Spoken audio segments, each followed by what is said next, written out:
Okay.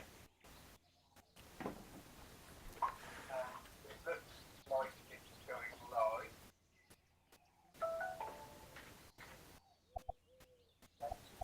Connection, where is it on this thing? So I'm not sure what obviously YouTube, what we did username or something. Sorry, what's that? Just wondering what the link is that I would.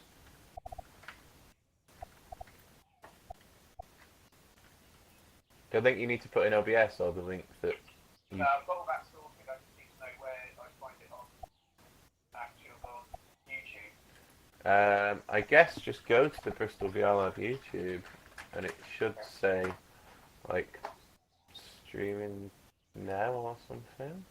Yeah, Bristol VR Lab live stream. Whoa, I can hear myself.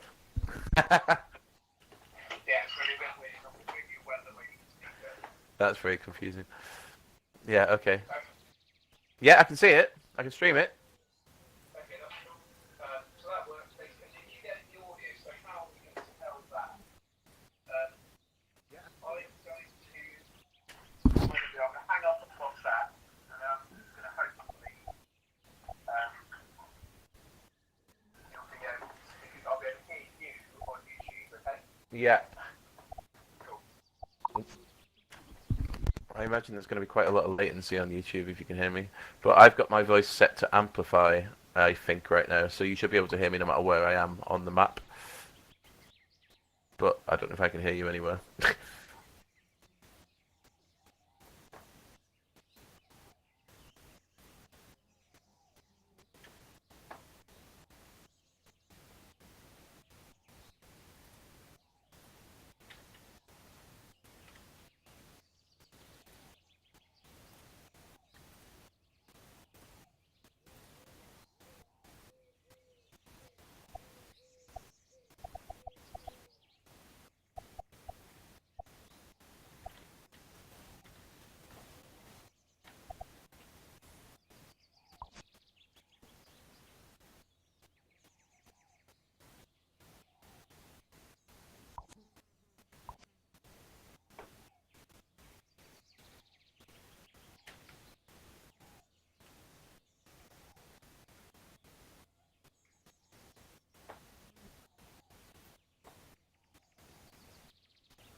Hello. Hi. Try again. Yeah, it actually is. I can. I'm still getting it. It's not too loud, but I can hear it. Excuse me.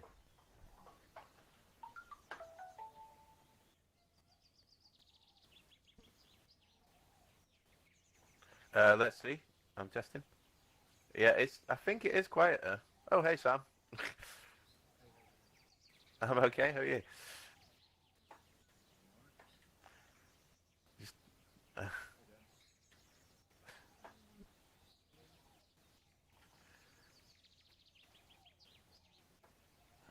it's probably me. I think I just added you.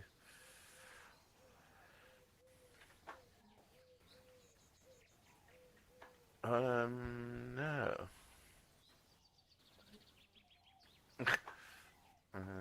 You are. Uh, Fair play.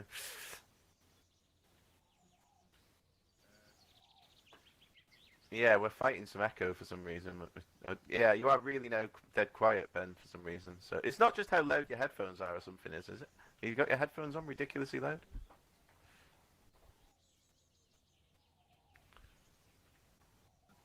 Yeah, I can't hear you now.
Amplify my voice so you can hear me. Cool. Sam, you have got the. Have you got the option to amplify? Is it there? Just to make sure to double check. Right there. See the menu, the workspace menu on again. Oh shit. That's right, don't worry. No. Oh, hang on. Host tools. Amplify. There we go. Oh, there we go. That's working. Yeah. And stage blocker and all that usual jazz. Yeah. Oh god, I think I've just noticed a problem in your. I've duplicated a slide. Let me just get rid of that and then reload it. Have I got like a control panel where I can advance You rather than having to look at the screen? I don't know. Is there something like that? Have you seen that? Is that a thing? I don't. Well, I've not used it since they took out slides because slides is really good. You could link it up to your phone, so I just used to have my phone sat on my lap, and I could just tap the Yeah. screen to go to the next screen, next slide. Yeah, I know. I don't think there is for the new multimedia thing. It's fucking shit, to be honest. But there you go. Right. Yeah, and it's been really annoying because the problem is because it changes so much. There's been no point in really keeping up with what they're doing until quite Yeah. last minute because it just constantly changes. Um, yeah, so Yeah. I was playing around with it, but I couldn't. I could add the asset into the space, but I couldn't resize it. So it was just like this tiny little screen.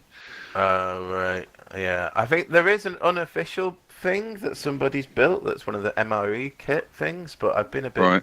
cautious of using an unofficial thing, to be honest. Yeah.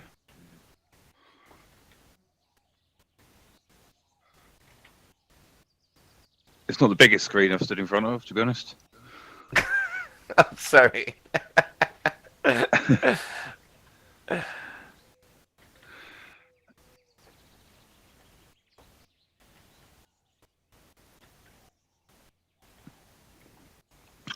I wasn't hearing it before, to be honest, but I need to.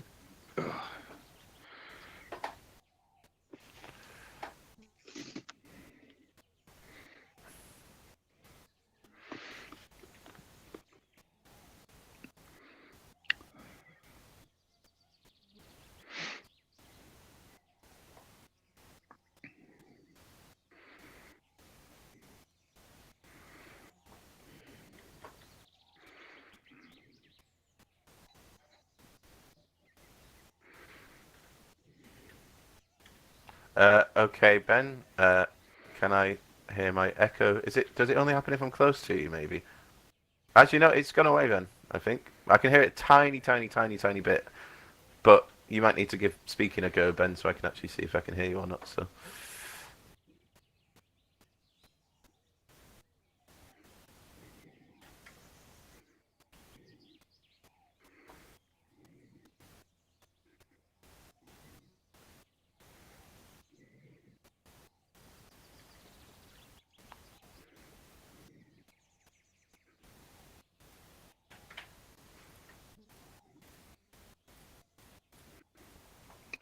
Are they quite heavy screens? These ones. It's quite slow to. They might be. I just wanted to keep the resolution relatively high, I guess. Really. Yeah. Just because it's such a big screen, like. Yeah.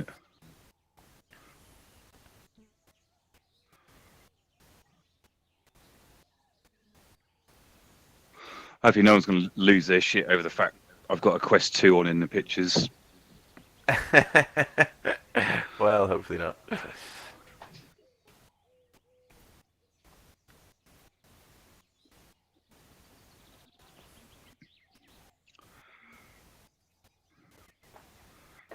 Yeah, that's all there. That seems fine. Oh, that's good. Brilliant, brilliant, brilliant. Good stuff. Thank you for doing this today. I hope it all goes right. I've no idea if they've actually applied front row technology or not. So we might end up with a really full server. We might not. I don't know. I've asked them, but and I have been speaking to them, obviously because we're a featured event and stuff. But I don't know if they've actually, flipped that switch or not. Yeah. We'll see. I only realised the other day that the 3 letters of my job title are IPD, which is obviously very fitting for VR. Amazing.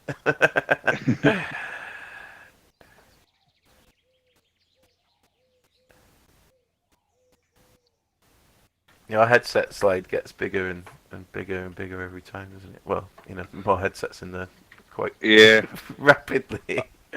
I have to wait, I don't know, until I've got 5 or 6 ready to add a whole row now. Yeah.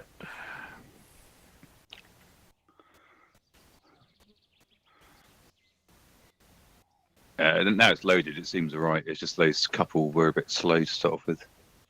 Okay, so that's fine. That's cool. Although it'll probably end up doing the same thing again next time because I'm a bit fearful of putting all the presentations in as one big one, really. So yeah, sure. Just whacking the code in, keeping up with Sublime Editor in the background, just pasting it in. So it's like 20 minutes. Is there any Q&A time, or does it depend how quickly I rattle through? Yeah, well, I'll try and keep an eye on the time, and we could do Q&A if possible. I don't have a fucking clue how that works with the front row thing, and I've heard people complaining about it a lot on Discord. So we will try and work our way through that. There's not that much support around for working that out, so it might be a bit ropey, but we'll give it a go. Yeah, I mean, normally it's just host tools like unmuting somebody and amplifying their voice, or if you've got a virtual mic, tossing it out. Right, yeah.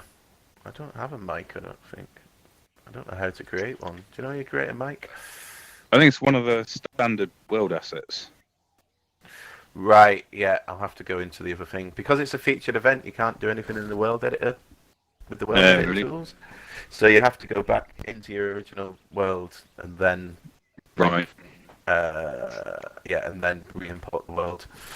This is a bit of a faff. I didn't realise that, that as soon as it became feature, I wasn't going to be able to do that. But we'll just go with the amplify voice thing, I reckon, and it should hopefully work. I guess I can click on people and then Can I? Yeah, Amplify I their think so. voice.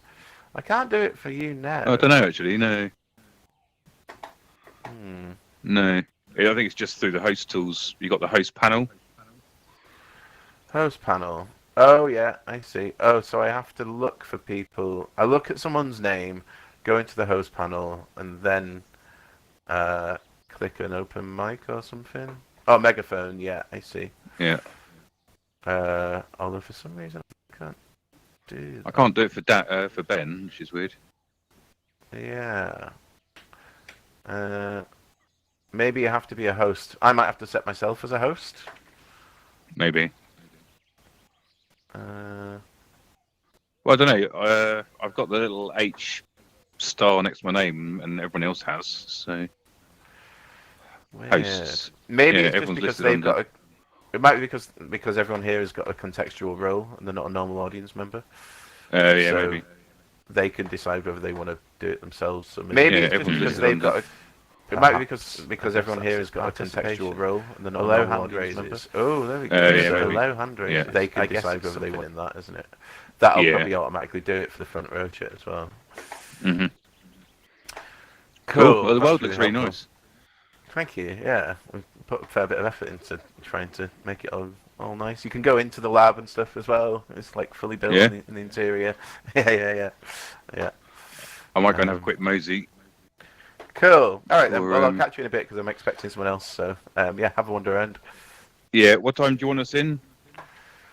Uh, Obviously, it what starts time at are you- 3, but It starts at 3, but you know you don't need to time it though. No one wants to do that, do they? Yeah, just whenever, like I don't know, 10 minutes before you due on, I guess at the very yeah, latest. sure. Yeah, the end, aren't you? All No, right, I'm at no, the you're not. start. You're second. Sorry, so you're first. In fact, sorry, it's because I was reading it in the order that I'd written the things in. Yeah, no. Yeah, cool. So Unfortunately, I've got to dive into the AIXR Enterprise steering group meeting. no worries. No worries. Cool. Yeah. Well. But yeah, I'll see you just before 3. Wicked. I'm going to Cool. go and have a All right, mosey about. Cheers. nice one. Thank you. Bye bye. I'll take myself off Amplify. Oh, sad. Yeah.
So the ballroom scene was started with the design and intention of creating safe spaces for not just trans women of colour, but queer people of colour. Sharing, dancing, Dance has always been a part of my life.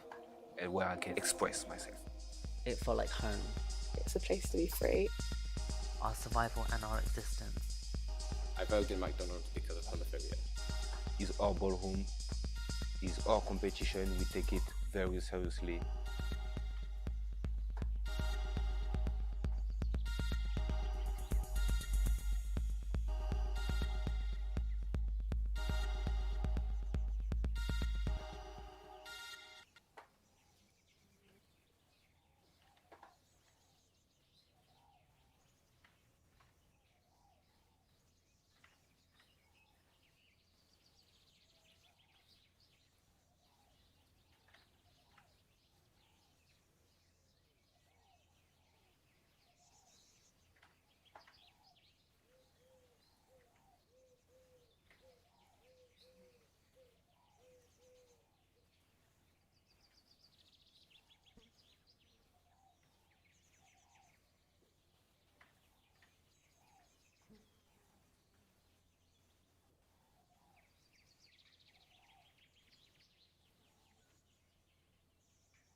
Sure.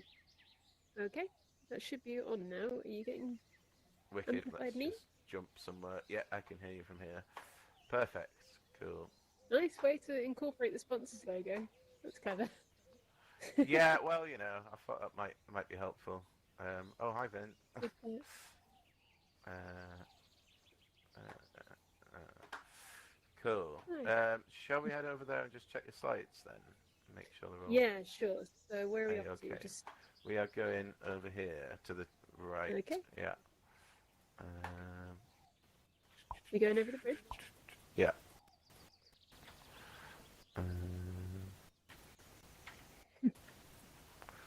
Where is your code?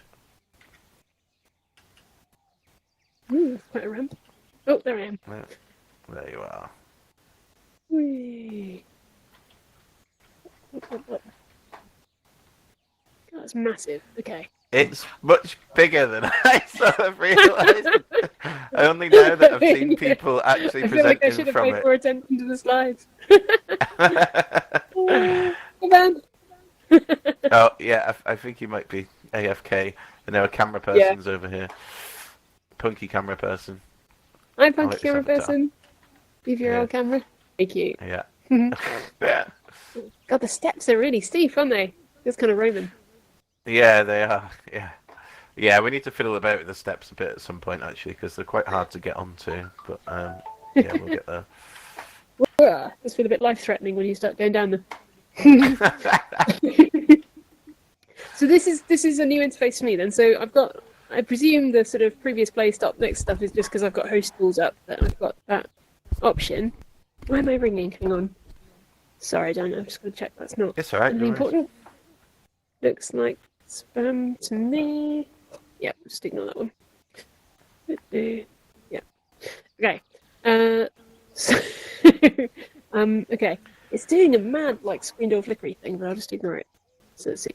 So actually, interestingly, what it's not doing is that little cup of tea me is a sort of an in-slide animation that was going to be a bit of a surprise, but that's all right.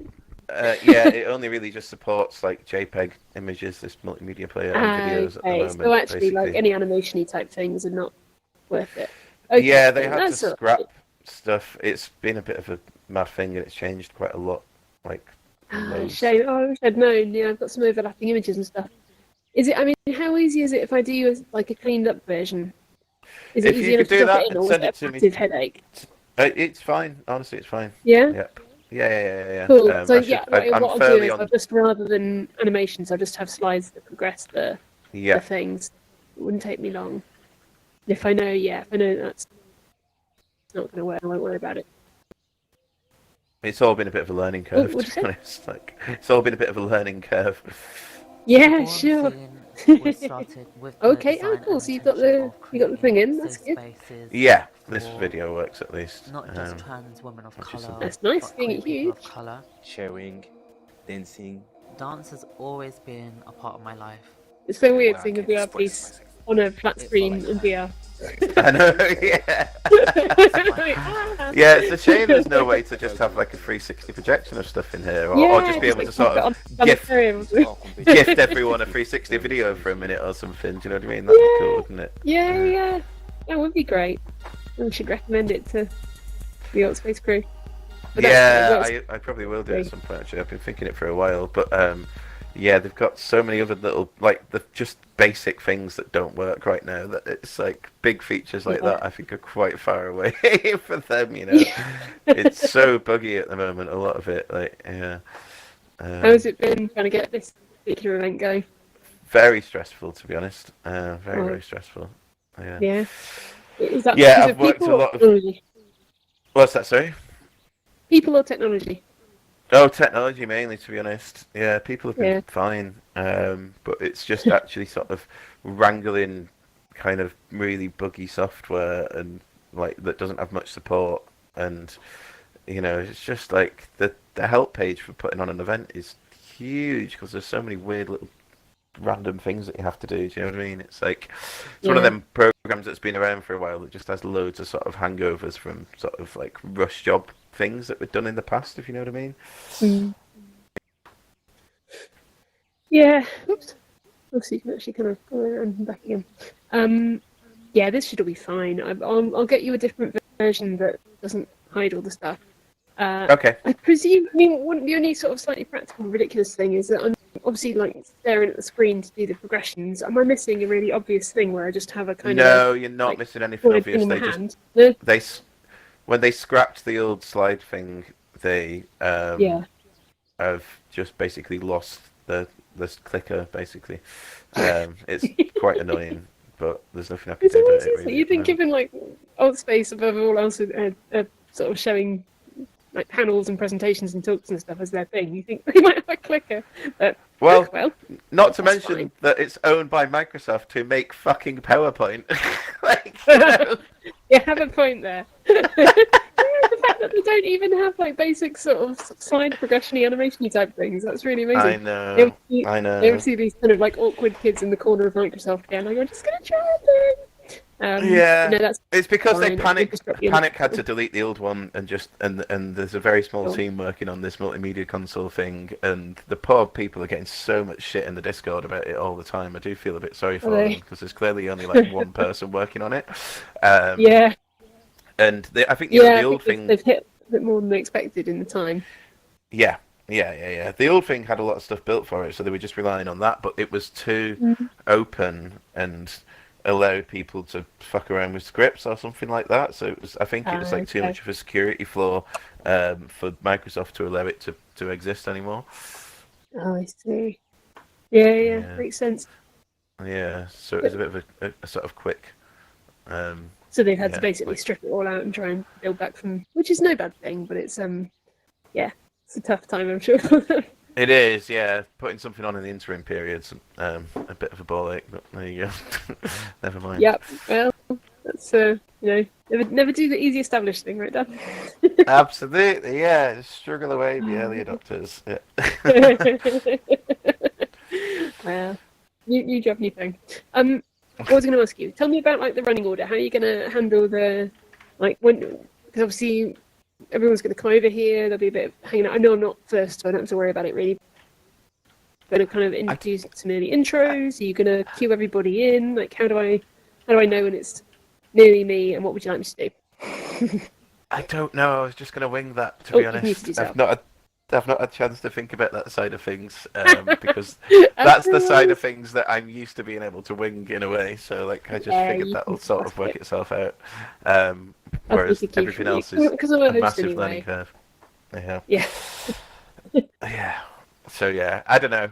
Hang around for. I'm going to try and keep on time, basically. And fortunately, Altspace has a clock in it, doesn't it? So I'll It just. does. Although irritatingly, never in that funding room. You always have to like finish doing something to get your clock back. But Yeah. that's a minor I know what you thing. mean. Again, we can Yeah. fix some bigger ones first. Yeah. Cool. Cool. Okay. Well, I will just be here at 3, and I'll just sort of mooch about and make sure. Are you sort of kicking off talks pretty much from 3?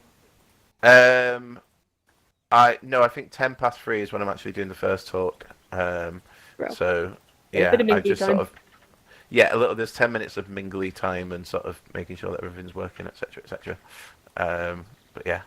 Can I ask a question Don't- that's in no way intended to be stressful?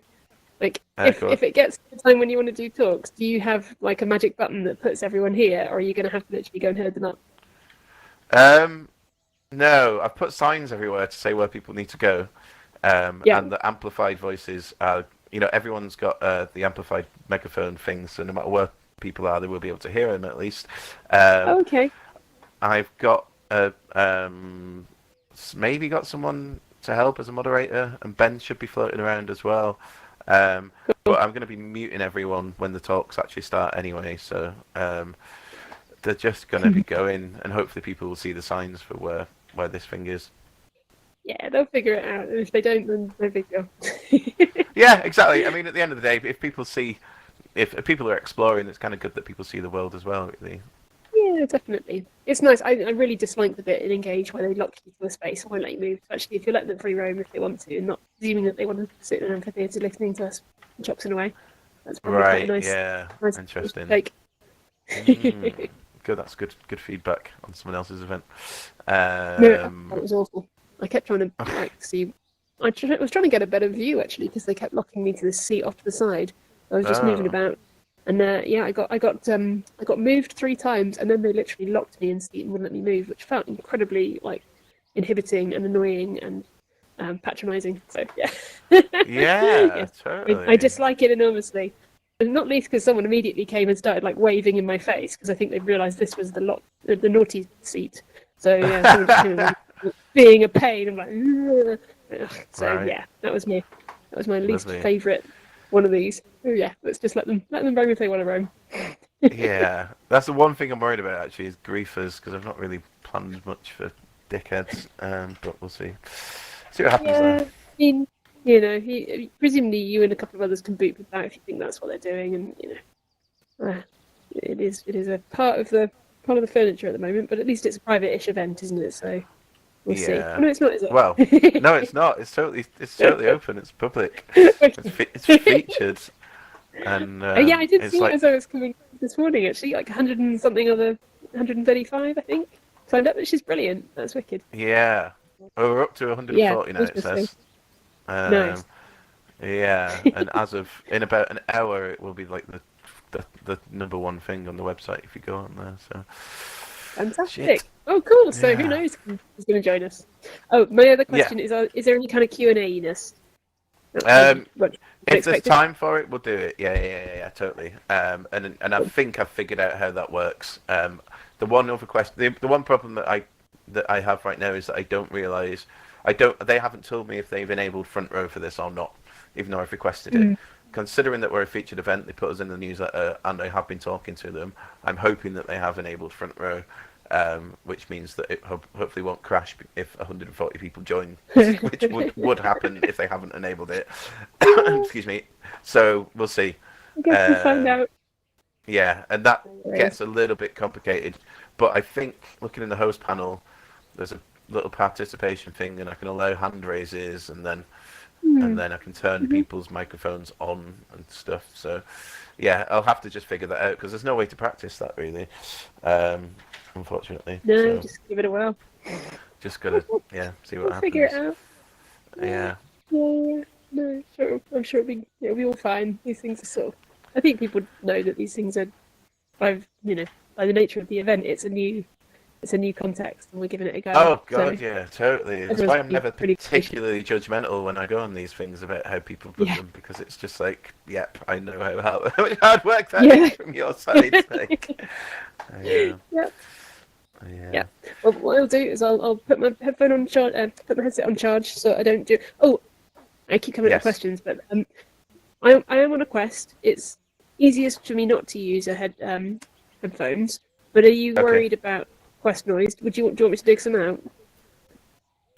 Headphones are preferable just because of feedback. But if you're doing that with now, this many people around, is I'm doing this, it headphoneless now. Yeah, this is just. I'm not getting any feedback, so don't worry. That's fine. Okay.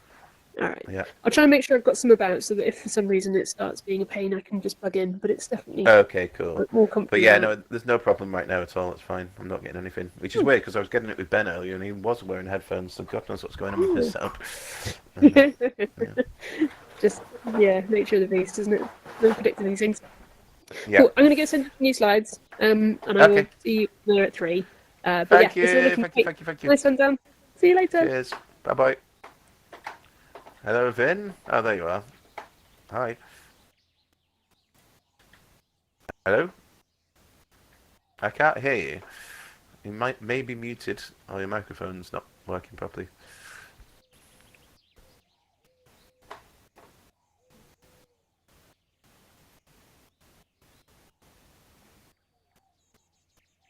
Hello? I think you might be working now.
I still can't hear you.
Yes, I can.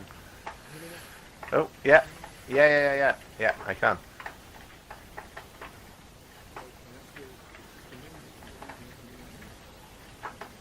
Yes, Fair enough. I can.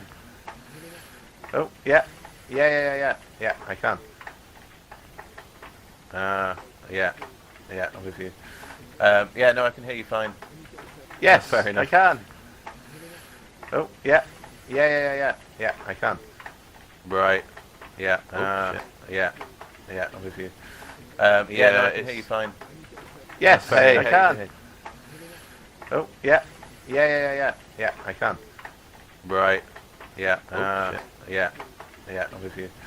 Yeah, no, I can hear you fine. So, yes, Fair I enough. can. So, the way that this Well, you're a I little can. bit choppy. I don't know Right. if it's just your internet Yeah, connected or something, or yeah. if it's the microphone Yeah, quality okay. or what. I don't really know. Yeah, no, I can hear you fine. So, yes, Fair I enough. can. So, Well, you're a little bit choppy. I don't know if it's just your internet connection or if it's the microphone quality or what. I don't really know. I can hear you fine. So, yes, I can hear you. Well, you're a little bit choppy. I don't know if it's just your internet connection. When you before you speak, the main thing you need to know is it says host tools. I can hear you. Well, you're a little bit choppy. You want to click on that, but when you before you speak, the main thing you need to know is that word should mean. I can hear you. Well, you're a little bit choppy. You want to click on that, but when you before you speak, the main thing you need to know is that word should mean. I can hear you. But you're a little bit choppy. You want to click on that, but when you before you speak, the main thing you need to know is that word should mean. I can hear you. You're a little bit choppy. You want to click on that, but when you change it, when you before you speak, the main thing you need to know is that word should be. I can hear you. You're a little bit choppy. You want to click on that, but because when you change it, when you before you speak, the main thing you need to know is that word should be. I can hear you.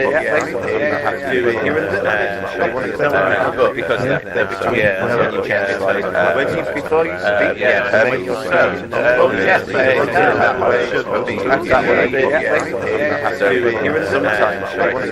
But because when you change it, when you before you speak, the main thing you need to know is it always will be that word. Because when you change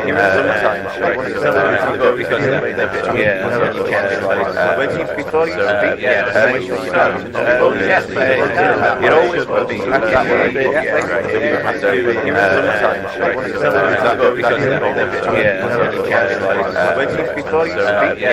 need to know it always will be that word. Because when you change it, when you before you speak, the main thing you know it always will be that word. Because when you before you speak, the main thing you know it always will be that word. Because when you before you speak, the main thing you know it always will be that word. Because they don't when you before you speak, it always will be that word. Because they don't when you before you speak, it always will be that word. I mean, they when you before you speak, it always will be that word.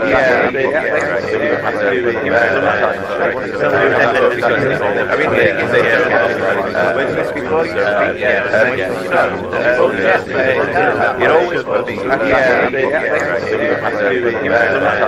when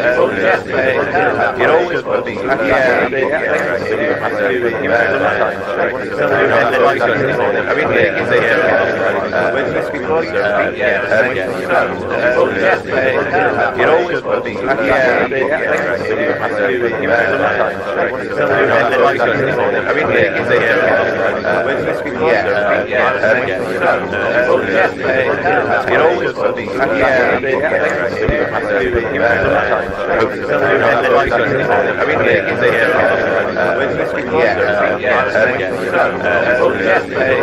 it always will be that word. I mean, when you speak, it always will be that word. I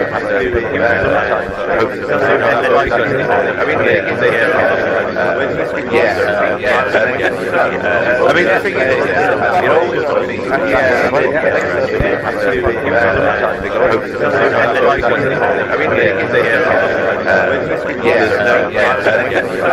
I mean, the thing is, it always will be that word. I mean,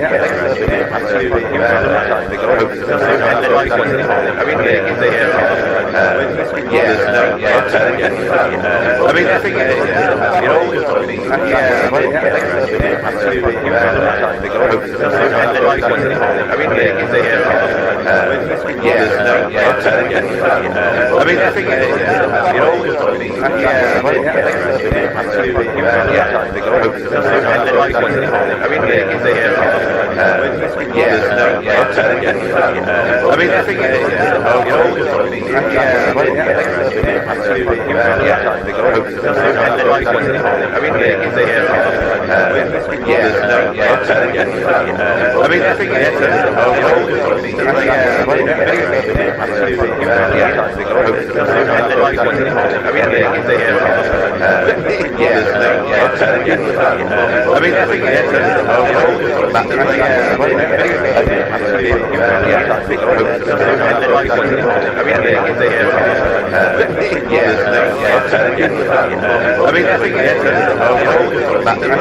Hello?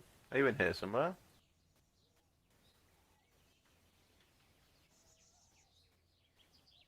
Oh, there we are. Hi. Hello?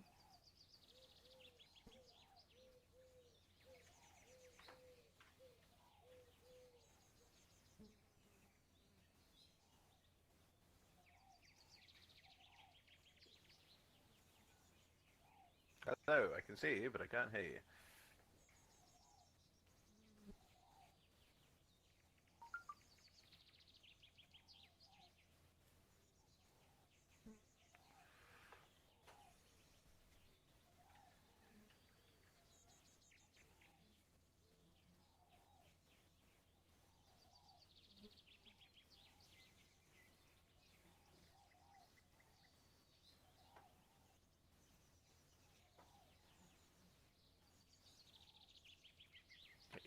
It should set to whatever default microphone your Windows is on. So that's the best way to adjust it, is in Windows rather than in Altspace, if that's the problem you're having.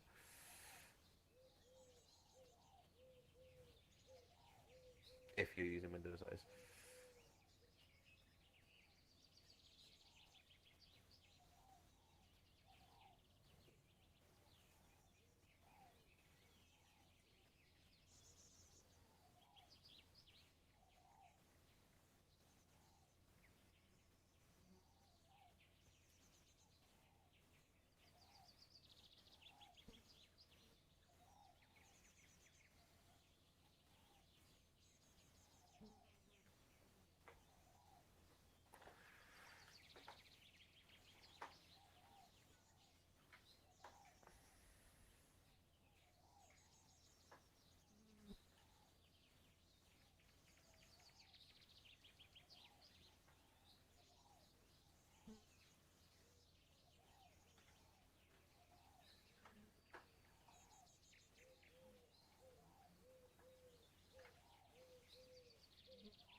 Hello?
Look great, mate.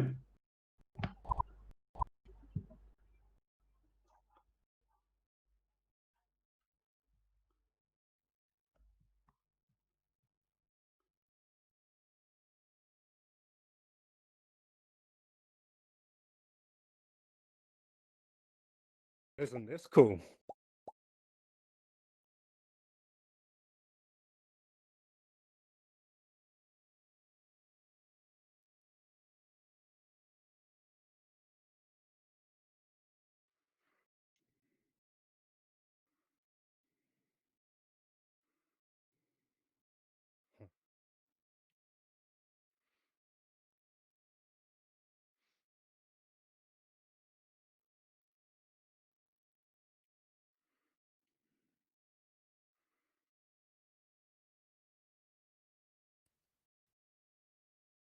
Oh, I thought I was going to slide down there then.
Hey, Chris.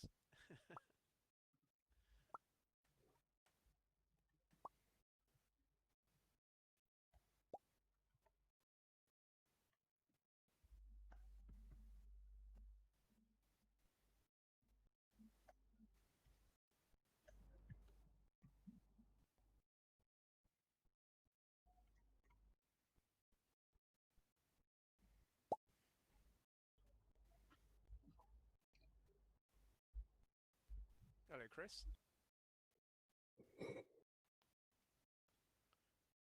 I don't know if you can hear me. I can't hear you.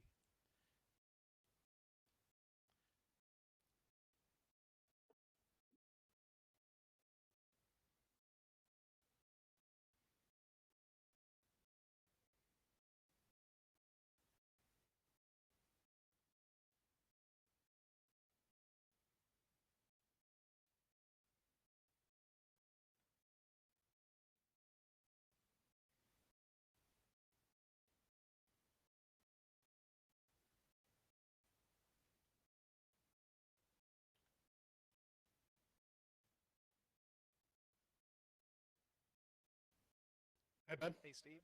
Hey, how you doing? You How you alright? doing? Yeah, good, Yeah, man. very Good. good. Have you Loving done this. users before? Yeah.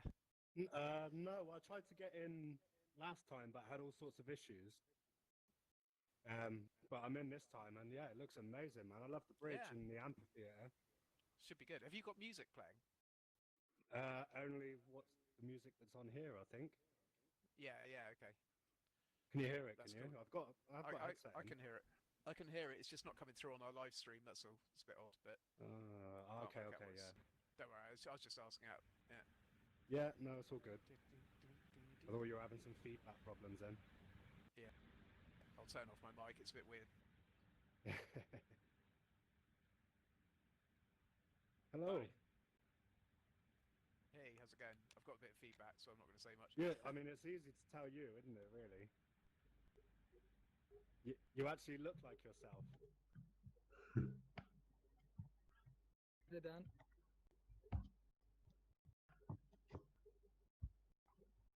Can you hear me? Hey, yeah. I can now. How's it going? Okay. Hello.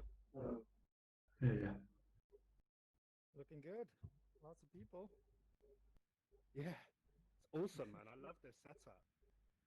Yeah, it's so cool. Ah, it's a flying boat. Yeah. Suspension bridge is a bit longer than I remember there.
Are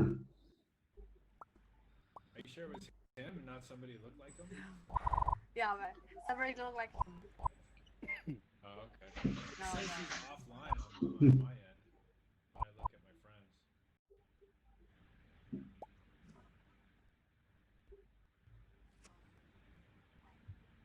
The opening event. Hello, Alan. Hello. Is that Alex? Yeah. By the way, Ryan, can I ask you something? Yeah, please. Yeah, a few days ago, I sent you the video of the nature fishes. Yeah, I got did it. you? Yeah, did you get to see it? And how is How it? you doing, Alex? I got it. It's great. I haven't edited it yet. We've been busy with other stuff, Yeah. but we'll get it edited. We're putting out all of those edits No, that onto the Hey, website, you're so my Stephen. they'll be available soon. Only joking. Yep. I'm also asking to ask for the from the student. After I get the video from the student, can I send it to you? Can I send them to you? I think there will be a lot, about 10 or 20. Oh wow. Yeah. Yeah. I mean, if it's best if you send them to the Google Drive, and then add the details into the logging list. But you could just send them all to me if you want to file transfer them. see, I thought Good afternoon. group like this. Hey, good afternoon, Kevin. Hi. You don't happen to know where Dan is, do you?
Have we met before, Chris?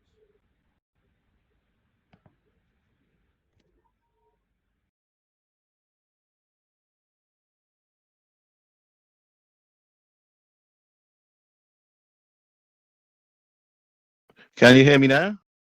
No? Yes, you can hear me now. Brilliant. You can all hear me at the back? So I am amplified. That was very strange. That was a bit finicky. Hey, right, let's try that again. Welcome to BVRL 2.0, the launch event. Thank you all very, very much for coming along. The response has been quite overwhelming. It's really nice to have you all here. This is a continuation of what was previously the Bristol VR Lab, a physical space in Bristol, in England, UK. Which was a co-working space for people working on virtual and augmented reality. It was created in conjunction with the UK government and with some funding from them to get lots of lovely equipment that we had, and also University of Bristol and University of the West of England. We've had a good run in the physical space, but obviously we're all adapting to this new world that we're now in, and having to sort of see what we can do. Otherwise, so we've created this space here with the lovely help of, with the help of the lovely Mike Parker, a 3D artist who's worked for us before. I'm Dan Page, by the way, and I work for Opposable VR. Mike has worked with us previously to create some of the 3D assets for our games that we've created in the past. So I thought it'd be a good shout to create this world, and I'm sure you can agree he's done a really lovely job of it. Today's a little bit about a catch up with some people that have spoken for us before. at the VR Lab itself, or we run afternoon seminars quite often. So yeah, it's a little bit of a look at what people have been up to for the past couple of years, where their companies and themselves have been as individuals, and how they've adapted to COVID, I guess, really, because it's hard not to talk about that right now, and also kind of what they're doing going forwards from now. First up is Sam Watts of Make Real, who's spoken for me on various occasions. In the past, I used to run with Ben Chiruella, also who runs Opposable, VR World Congress. Sam's spoken for us, I think, every year at VR World Congress, and come and spoken for us at the Bristol VR Lab as well.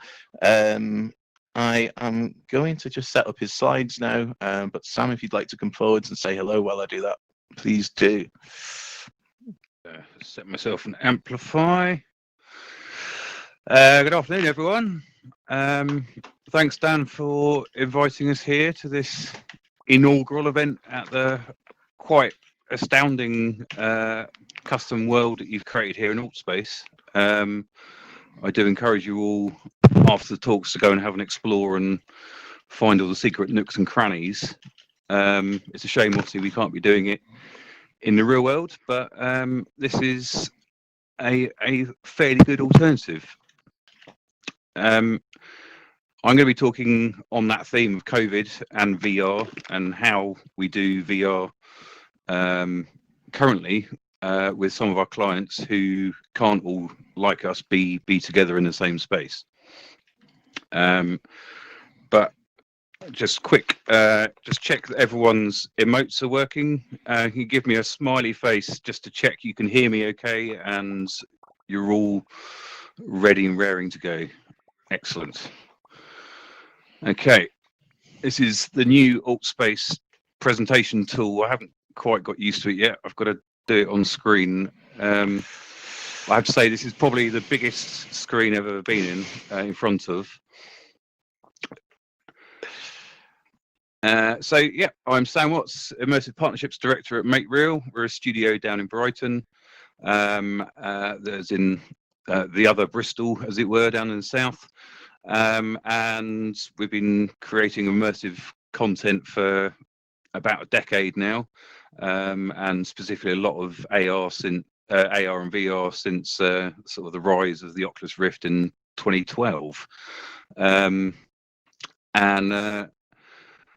I've worn a lot of headsets. I tried a lot of VR, made myself quite ill a number of times. But you know, these days, I think you all agree, in 2020, everything's very comfortable, very straightforward, and just generally works. And part of what I do is a lot of this. Normally, in the real world, as Dan mentioned, various events in Bristol that he's organised, but also various places around the world and the UK, evangelising the benefits of using VR. And it's this that's led to working with a number of our sort of high-profile clients and enabling them to understand how VR benefits them in terms of training, and you know, validating those use cases of why they're using VR as opposed to just using it to like tick an innovation box. So some of the people we work with, you know, a large number of organizations, everything from some of the sort of obvious use cases of VR, of putting people into dangerous environments, or you know, soft skills, putting people into the shoes of others, allowing them to role play scenarios which is just difficult or embarrassing or cumbersome to do in the real world. But we're mostly going to be talking today like how they actually do training before the great lockdown of March 2020. And typically, you know, it would be in a classroom, it would be a multiple set of people within the same space. They'd have a number of devices, they'd be sharing devices, they'd be using bespoke apps typically created either by us or other vendors for them. Quite often it'd be single user, or, you know, we started creating a number of asymmetrical experiences. So one person's in a headset, but then the rest of the group they have a set of instructions or the additional data, and then they work together with the person in the headset. Some of you may have played Keep Talking and Nobody Explodes like that, but with enterprise training, or sort of multi-user space where everyone's working collaboratively together, either in the same space, physically or remotely connected. But so some of the early examples, EDF were very early adopters of immersive technologies, been working with them since 2014, and there's a lot of sort of exploration of how they could use it around training, all to do with mostly Hinkley Point C and their employees and people coming on board and educating people about it. So you've got HoloLens, early Vive there, and today they still use a lot of Quests and Goes and HoloLens 2s. And then the bit about doing and replicating real world, this is working in colleges. This is electrical and plumbing training, MVQ level 3 apprenticeship training and assessment. And it puts them in a scenario, allows them to take it a bit more seriously rather than just having all the boxes lined up next to each other, just copying from one another. They are fully present and immersed within their residential training assessment scenarios. And then on a slightly bigger scale, remember that when we used to get in the same room together without fear? It was a lot of workshops and a lot of sort of evangelizing and talking about the benefits of using VR. And then this would go into sort of breakout session where devices would be shared around. And same again, this is on the AR side this time. This is BAM Nuttall in one of their highways induction projects. And they're using AR here to bring up information about the planned roadworks that they're all learning and going to be working on site for. And then we've got this is Severn Trent doing some soft skills training. This is actually our train the trainer day. We don't just make things and hand them over. We sort of have a fully sort of catered service in terms of deployment to make sure that the trainers know how to use the technology, but also how they know that they can make the learners comfortable with the technology. So the technology fades away and they can concentrate on the content. And Lloyd's here, again with soft skills training. A lot of people running the same content simultaneously. It's embedded into their training programs as part of a blended solution. Once they all get to a certain point, they'll take the headsets off, they'll have discussions, and then they'll put the headsets back on and carry on in the content. So this is all very well, but obviously it's really difficult to do at the moment. And a lot of our clients have kind of put a pause on this kind of training because obviously everybody's working at home and you can't be together. So we've been working with them to explore a number of ways to allow them to carry on using VR training to make the most of it and actually use the technology still, rather than having to rely upon the older methods. So initially we started talking about obligatory coronavirus. We started talking about how over Zoom we can at least see one person, and with the Quest we can cast to a Chromecast. So with the TV in the background, we can still see over Zoom what the person is seeing, what they're doing in the headset, and we can one-to-one facilitate a learning training process. But that's low numbers, it's low usage, takes a lot of time, a lot of effort.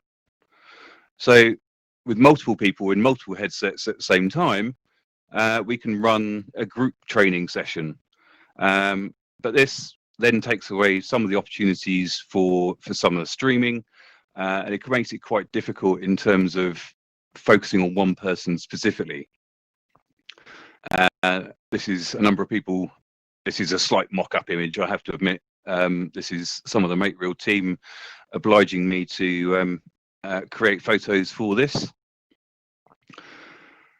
But then, a lot of them have actually got quite well into it and have set themselves up, been listening and reading all the sort of YouTube blogs of like what vloggers are doing and VR streamers, and they've got pretty hardcore setups, some of them now. And they're actually going into podcasts and taking it far more seriously in terms of streaming and their quality and their setup. and having a real, professional crack at it. But still, it's complicated. So we've been working on this tool for a couple of years, and it's actually designed for a very specific training sort of scenarios within construction, where they want to be able to validate that the person doing the training is actually the person who goes on site. Because there's a problem where a number of sort of unscrupulous types might pay a friend to go and do the training for them, and then when an incident happens on site, there's no correlation that actual training was that person is the certified person. So we created a tool called Skill Shield, which takes in a webcam feed from the laptop showing the person doing the training in VR, but it also takes a feed from the headset back to the laptop showing what they're doing in VR. But then it also lists and ticks off all of the learning objectives, and it creates this sort of indisputable learning record evidence that that person signed with that certificate is who they are and is who is on site. It's quite a straightforward setup. We had to write our own software to cast from the Quest at a low level, avoiding the Chromecast, straight to the laptop, all over 5G, 5G wireless, or tethered, but nobody really likes tethered, so it's mostly Wi-Fi. And then one of the extra features we added recently is then the ability to actually take that stream, not just locally to the laptop, but actually stream it out onto the internet. So now what it looks like, the setup here, so we've got a picture of the learner, all their details, their employee IDs. Once the application is running, then they go into the learning session, and we get this image where we can see the output from the headset, the output from the webcam of the person doing the training. Again, me creating a sample image here. And then we have the learning objectives down the side here. But then this is actually then writing one single video file that becomes that learner record for future uses. But then now that we can stream it across the internet, you can have the learner at home, one screen, not having to juggle multiple devices, multiple Zoom windows, and it's just a live stream they can tap into, and then they can see everything that's going on in the headset, everything that the learner's doing, and how their assessment and learning objectives are being completed. Obviously, social distancing, it still applies. Lockdowns are variable across the country. And it's, we don't know when people are going to be actively going back to work in large numbers. So most organizations, they have been exploring and they've been playing around with the various technologies available to them to determine what works. And there's a lot more acceptance of a few rough edges. But now, many workplaces, they are starting to resume group setting, and there's a lot more acceptance of a few rough edges. So they're working out, how to do it safely within a space back in the office with social distancing rules applying. Thankfully, VR to a certain degree is socially distancing friendly by default, because you need a certain amount of space around you to operate safely when you're in VR. So you can mark those areas out within a classroom. But here, Brennan shared this, and this is what we've been doing.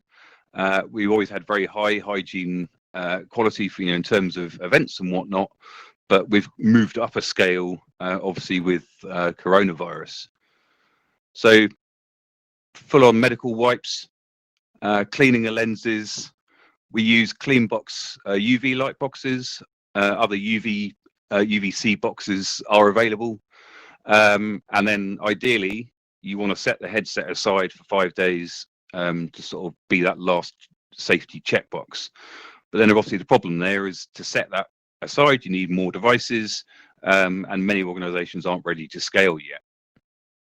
But ultimately, if you take as many precautions as possible, including obviously regular hand washing and everything in terms of your physical hygiene, there are ways, and from very large medical organizations and medical colleges, these are what they're introducing in terms of how to do VR together safely. Now, Kevin, who's going to be talking after me about LBE, is probably going to have a load more to say about hygiene and safety and how people are doing it at larger scale out when you're dealing with the general public as well. But that's it. That's me for now. Thank you very much.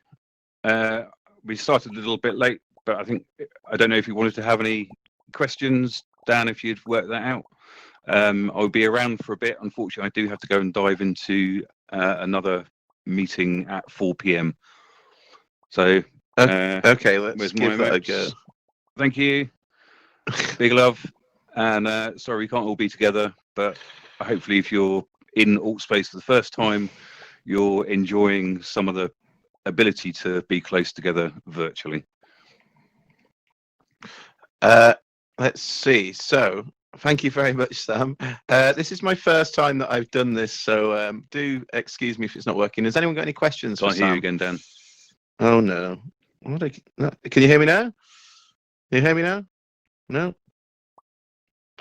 Once again. Yeah, we hear you. Yeah? You hear me now? Yeah, we can hear you. Yeah. I think that's got to work in a certain order. Cool. If anyone got any questions, could you raise your hands, please? And I should be able to see if anyone's actually raised their hands. Anyone? Doesn't look like we have any questions. So thank you very much, Sam. Much appreciated. I realise you've got a lot to do today as well. So thanks for fitting that in. Hi, Kevin. Can you hear me? Oh, that's good. Cool.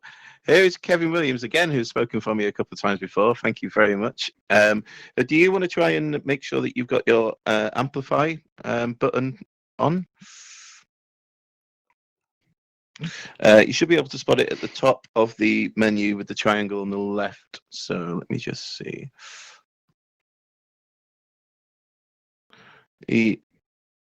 Yeah, just above. Oh, actually, no, sorry. Actually, it's to your right-hand side, rather, in your host tools. And then there's. The mouse that I'm steering around is changing my view. Is there a button I push to click those?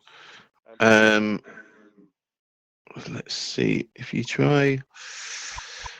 If you go. Sorry, yeah. Maybe if you try the different type of input on the settings. Sorry, everyone. Hang on. I'm gonna get myself off. Amplify. Yeah, there's a classic input or something like that. Re-enter space, switch account, signed out, inputs. If you try. Classic controls. Yeah, try that. If you enable that, you should be able to move your mouse around, I think. And then you right-click to move your head around and hold it down. I am sorry for all of this. Oh, there we go. Don't worry. Right, so which one would you like me to call? So if you go into Host Tools, and then you go into Amplify My Voice. Go to Home, Camera, Selfie, Bubble, Menu. Oh, sorry, no, on the right-hand side, there's a Host Tools. I don't see. And then in that, there's Amplify My Voice. Amplify My Voice. God, yes. Technology, eh? There we go. That should work now. And it shot me off into the blue yonder. There we go. Thank you, everyone. Right. So, how do I take control of the slides? I am going to just do that for you now. Hold on. Oh. Once again, I thank you for the opportunity to speak here.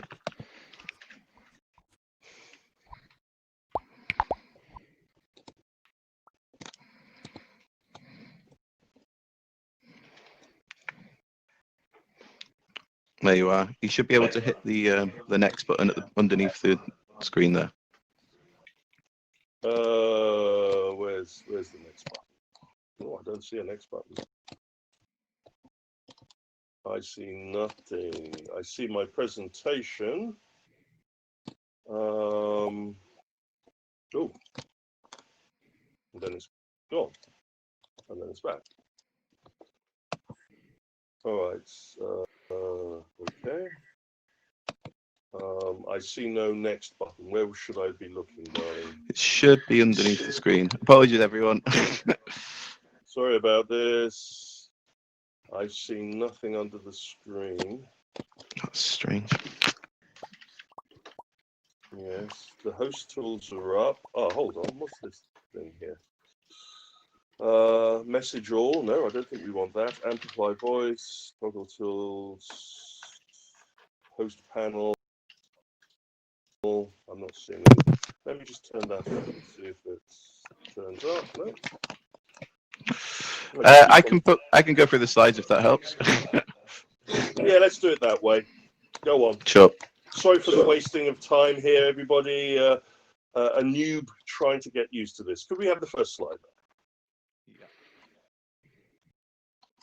So my name is Kevin Williams. Next slide, please. And I come from the out-of-home entertainment sector. What I mean by the out-of-home entertainment sector is really location-based entertainment that includes the arcade and the theme park industry. It includes the retail entertainment, which I'll go into a little bit more detail about. We also include the casino sector. And really, it's where people pay to play and get immersed. And I actually come from a background in the theme park and the amusement industry. But now we've been deploying this type of entertainment technology into the market. Next slide, please. The market is quite diverse. It is really structured around the ability for individuals who are interested to come to our facilities and play in virtual and immersive entertainment. VR is just one of the tools that we use in this sector. And we've been deploying VR in out-of-home entertainment. It's easy to say for the last 15 to 20 years. It hasn't got the same kind of publicity as the consumer VR applications, but it's clear to see that we've put a lot more people through the technology over the years, and we've got a much better grasp of its applications. With that, we've also been very aware of the issues of dealing with hygiene. Now, you have to understand that hygiene is an aspect that we deal with on a day-to-day basis across all aspects of out-of-home entertainment, from the cleaning of 3D glasses for the theatre industry to the helmets that are used for go-karts, even down to the shoes that are used in the bowling industry. Cleanliness, hygiene, and safety of our customers and operatives is essential. And a lot of this technology that we've been applying in the hygiene of entertainment is now being turned up a factor Simon touched upon towards dealing with the pandemic, because unlike many other industries, the location-based entertainment sector is starting to crawl out of pandemic situations under strict control, but we are beginning to find ways in which we can work in a post-COVID environment. Next slide, please. You've seen aspects of the phases of, so you can understand better really where VR has been in our sector. Next slide, please.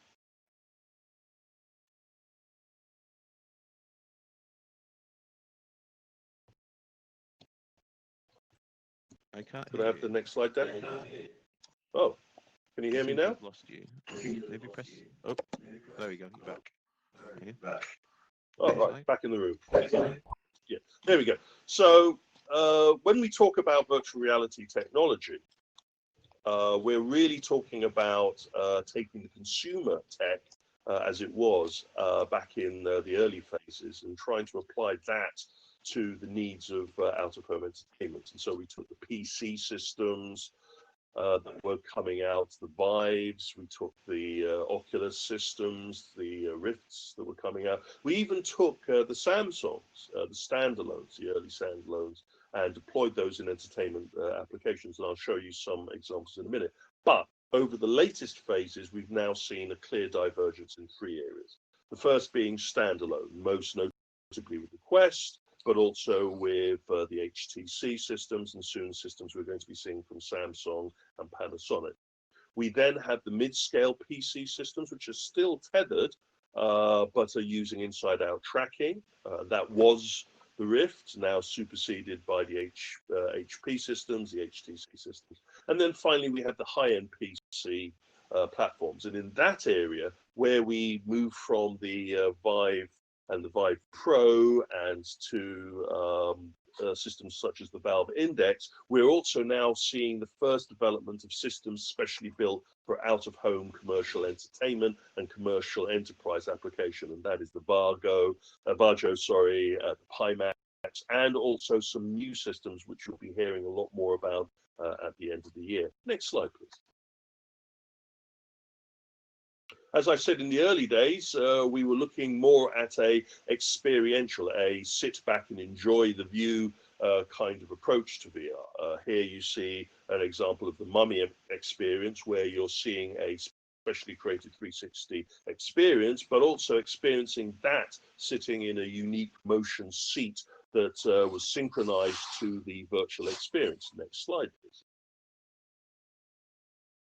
As I said, with the early standalone systems that we deployed, such as the Gear VR, we deployed those onto motion platforms, onto flat ride systems, and in this particular case, onto roller coasters, allowing us the ability of having the roller coaster experience augmented by having a unique virtual ride experience created through the VR system. And the nice thing with that is change the software and suddenly you've gone from a space experience to an alien experience without having to rebuild the attraction. Next slide, please.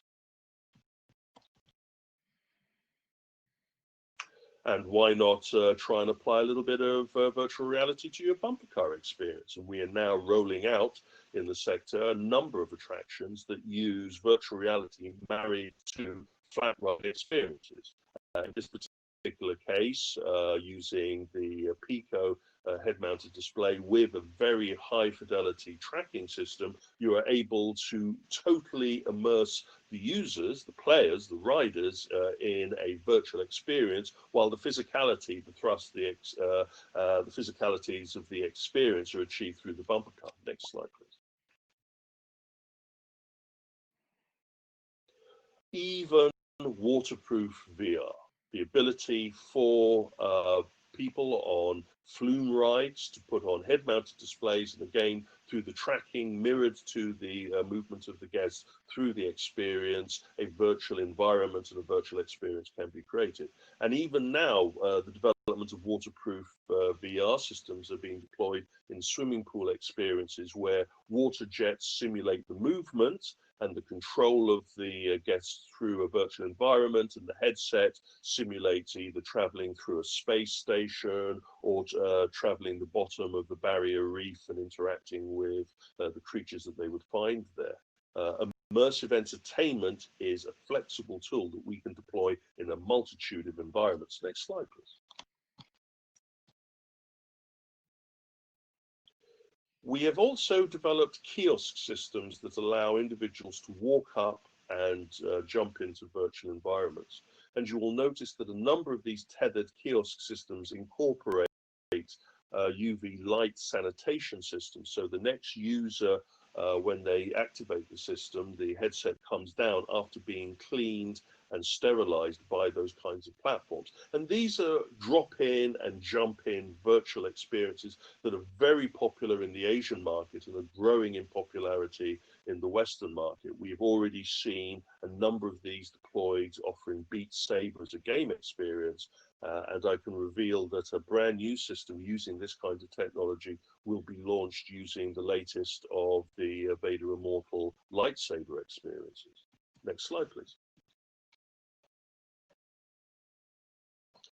We moved from the tethered kiosk system to the tethered enclosure system, and companies such as Hologate have developed compelling and next generation VR enclosures that allow up to 4 players to take part in VR experiences. So not only do you have the ability of free movement within the enclosure experience, but you also have the ability of synchronized multiplayer experiences. And that has driven a great hunger in our market for this level of engagement. Most people that go to out-of-home entertainment facilities are not going on their own, they're going with groups. And one of the things that VR consumer finds difficult to actually achieve compellingly, but we're able to do with the power of our technology and out-of-home entertainment, is to have multiplayer, multiple immersive experiences to a high fidelity, to a high level of immersive engagement. Next slide, please. And obviously, the ability of that kind of tethered multiplayer experience can be employed to other kinds of gaming experiences beyond the usual shooting zombies and cutting watermelons in half. We have the ability to create virtual reality escape rooms where people work as a team together. The ability, of course, with a VR representation of the popular escape room system is that we can place you anywhere in the universe and give you a large tableau to take part in. The limitations of the conventional physical escape room can be superseded by the use of virtual reality application. We have companies in the escape room business that, due to lockdown, are unable to offer their physical escape room business, but are able to deploy their VR escape room system without the have to follow the COVID measures. And it is this kind of immersive entertainment being transported to the homes of VR users, as well as being utilized in special VR entertainment facilities, that offers a brand new business model, a new vertical for these companies to build upon. Next slide, please. Obviously, you have heard a lot about free roaming VR. It is one of the phases of out-of-home entertainment technology that has got a lot of interest. The early systems, such as our friends here from Zero Latency, have seen multiple systems over about 47 units dotted all over the world, offering up to 8 players the ability to compete in totally immersive systems. They're wearing a powerful backpack PC that supplies the virtual experience. They're using powerful haptic feedback weapon systems to create a compelling immersive experience. And this has been one of the attributes of out-of-home entertainment VR applications that has drawn big interest. I am just come back from visiting a number of European free roam VR experiences that have reopened, and they have seen a great increase in their audience as people come out of lockdown and are looking for a compelling and unique experience. Next slide, please.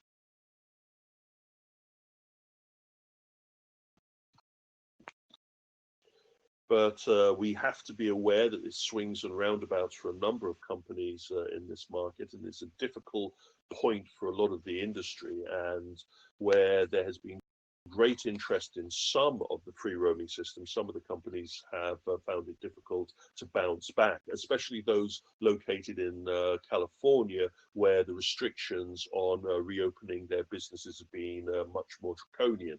And the Void, one of the poster boys of free roaming VR, has found it difficult. Next slide, please. And our friends at Sandbox VR have also found it very difficult to bounce back. More to do with their business model and the pressures that are being put upon them by the post-pandemic market, rather than the interest and the popularity to use these systems. Next slide.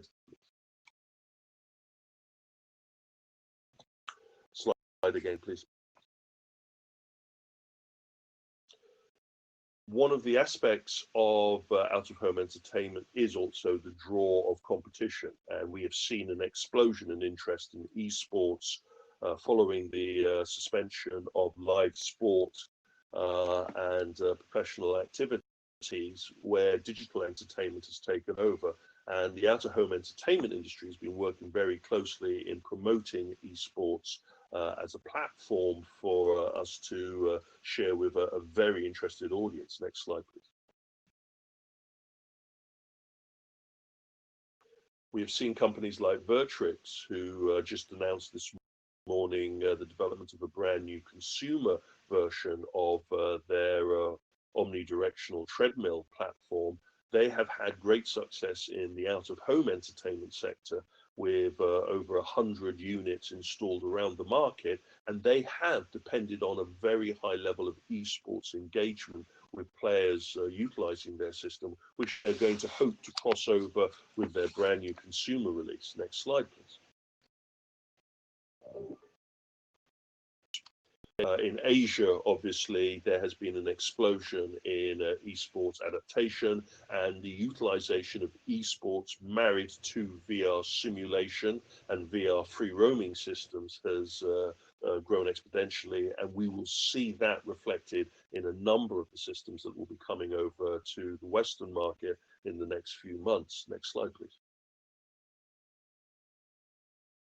But I have focused heavily on virtual reality, and I work in the immersive entertainment sector, and you need to understand that that sector covers other disciplines. One of those obviously is augmented reality, the ability to put on a headset and see the world around you and then have special effects, the lightning bolts that you shoot, the coins that you pick up in a go-kart experience, the shield that you put up to defend yourself in a PvP game, are compelling entertainment levels. And here you see the Hado system developed by Meeleap, and they have achieved a great following, especially in esports, with this player versus player augmented reality gaming experience. Next slide, please.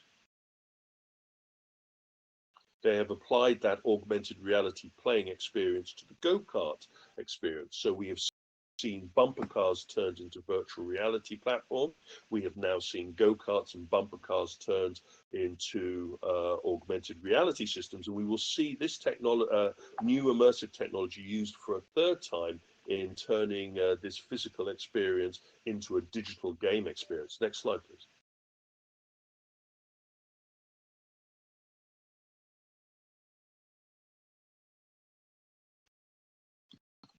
And that leads us to the use of augmented reality as a replacement for physical items. So you can have that zombie scare attraction, that Halloween experience, where rather than people in rubber suits and makeup jumping out and scaring the guests, can be replaced by digital actors that create the scare experience while the individuals walk through the environment. And the use of augmented reality in walking attractions has gained much momentum in the business. Next slide, please. Part of the augmented reality experience is taking technology from other aspects of the market, and we have seen an explosion of interest in the drone racing industry, and the professionalism of that particular sport has drawn interest from many markets to apply that into a kind of interactive entertainment system that we can deploy in our facilities. And the beginning of the first drone control gaming platforms using augmented reality display systems are beginning to appear on the market. And this will be something you'll be seeing a lot more of in the coming months ahead. Next slide, please. But as I am a consultant, it's important for me to tell you the pros and the cons of the technology. You have to understand that hygiene is a big factor now, especially with the pandemic entrenched in our market. We also need to have a high level of training from our staff. Next slide, please.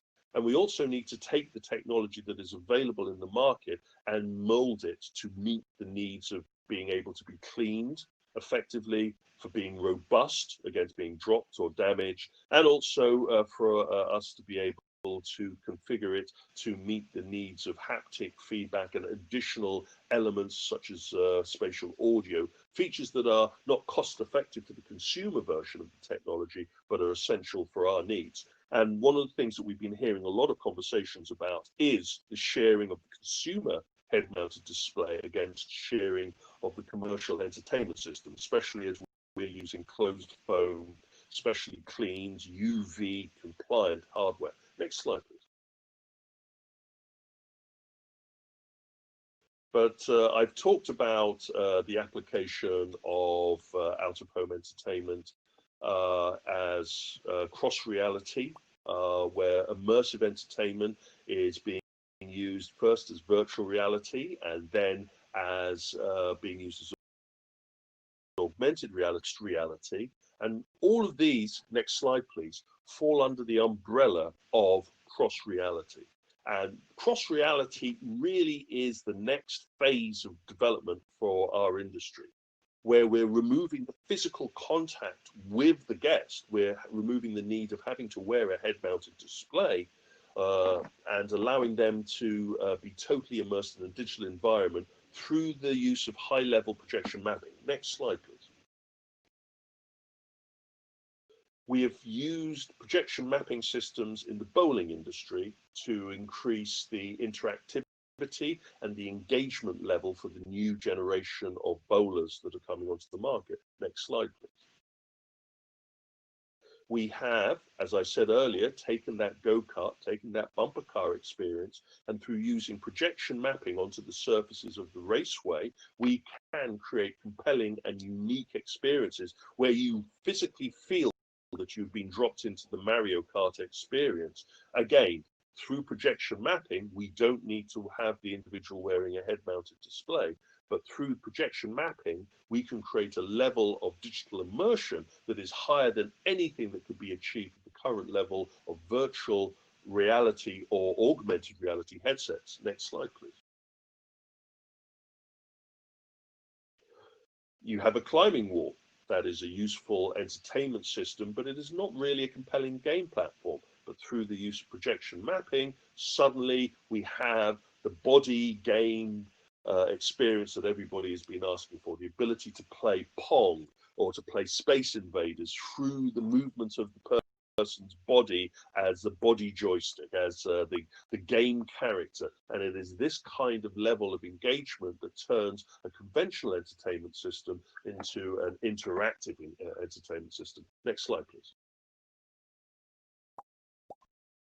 And then the ultimate level of engagement that we are working for is the complete room projection mapped immersive experience. Here you see a Disney prototype system that was deployed a few years ago, where all of the objects in that room are real, but they're being projected upon. And it is that projection mapping technology that can allow people to shoot the custard pies at the objects within the environment, and they can react through the digital animation, but they have a level of physicality. And again, at the click of a mouse, you've gone from shooting custard pies to snowballs, you've gone from Santa's grotto to zombie invasion. Another element of the digital interactive entertainment sector is the ability to quickly and easily change the market needs. Next slide, please. And already we're seeing the first of the total immersive crossover platforms, both projection mapped of the environment, but also the weapon systems that the players are using to capture the ghosts in this particular experience are augmented reality. So it is the marriage, the merger, the crossover of various technologies to create a complete and compelling immersive entertainment experience. Next slide, please. I've gone through what is a very complicated industry. It is an industry that is growing and defining. It is a market that in the next few years will be a major part of the entertainment revenue sector. We have seen over the last few years of deployment of immersive VR into out-of-home entertainment, it's seeing generations of revenue in the 40 or 50% upswing. And now with the latest of the crossover cross-reality technologies, we're hoping that more and more compelling experiences and unique entertainment facilities will start to open up. Again, COVID has been the proverbial kick in the jewels department for us, but we are working very hard to both embrace the needs of the post-COVID market, but also to deal with the stir-crazy entertainment audience that is emerging sleepy from their homes and looking for unique, safe, and compelling entertainment. And when we talk about this, we have to bear in mind these key points. It has to be a compelling and repeatable experience. It has to have compelling software, and it has to be safe and easy to operate. Anyway, I've taken enough of your time. Next slide, please. If you have any questions about this particular sector, or if you'd like to know more about some of the images that I've shown up there, then you can email me directly. And if there's any questions, I'd love to take them. Thank you so much. I'm hoping that people can hear me right now. There we go. Do we have any questions? Thank you.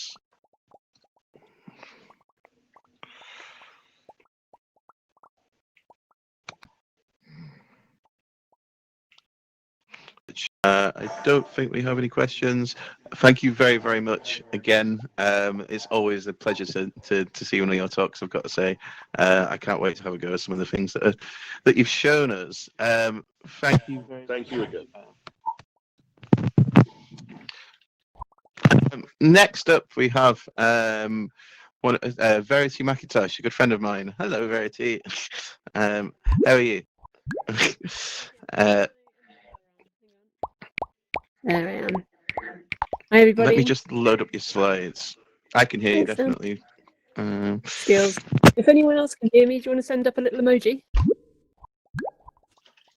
Yay! That's nice. Hi, everybody. Lovely to meet you. So I get a sense of how comfortable everybody is. Can you send up an emoji of your choice if you're wearing a headset? Yeah? And then if you're on the browser, so infinitely more comfortable. Yeah, a few. Okay. Yeah, I think because we've been going for about an hour, I'd just like to completely give permission to anybody who wants to take their headset off for 60 seconds and have a breather and like flex their eyebrows. Now is a good time. Feel free. I won't be offended. I'll try not to say anything interesting in the next 60 seconds, but if you need to just stretch your body or move your head around a bit, now is a really good time. Looks like I have slides. Hey, Dan. I think I have the same problem with not having control of the progression. Yeah, something magic's happened. Bizarre. Can you give it Okay, back, or should I just do the next slide, please thing? Like do you know like what? I've no idea what's going on there whatsoever. There's no reason why you shouldn't have it. So I'll just be on the ball again. No worries. You'll be happy to. I haven't really gone crazy with slides. There's like 6 in there or something, so it should just be mostly a question of me dancing around in front of you. So, hi everybody. I'm Verity McIntosh. It's really nice to see you guys here, and such a pleasure to be in the Bristol VR Lab 2.0.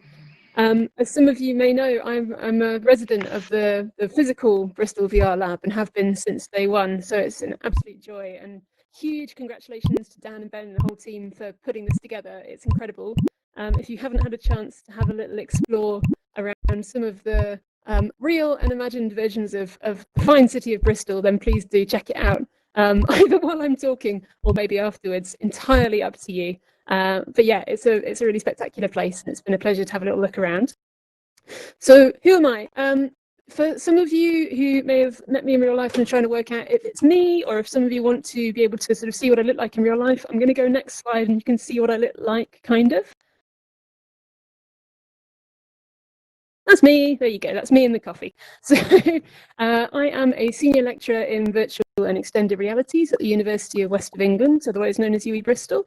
One of the main things I do there is I run a master's course in the same field in virtual and extended realities, which encompasses all of those kind of broad VR, AR, MR, everything else that we've been talking about so far this afternoon. I know we've got some of the students here in the audience. Feel free to shove some emojis up if you want to identify yourselves, or remain incognito if you'd rather not. But yeah, I have the very good fortune to work with a number of incredible people who are starting to really specialize in this field and think about how they're going to be influencing and changing the market as it develops in all the ways that we've been talking about today.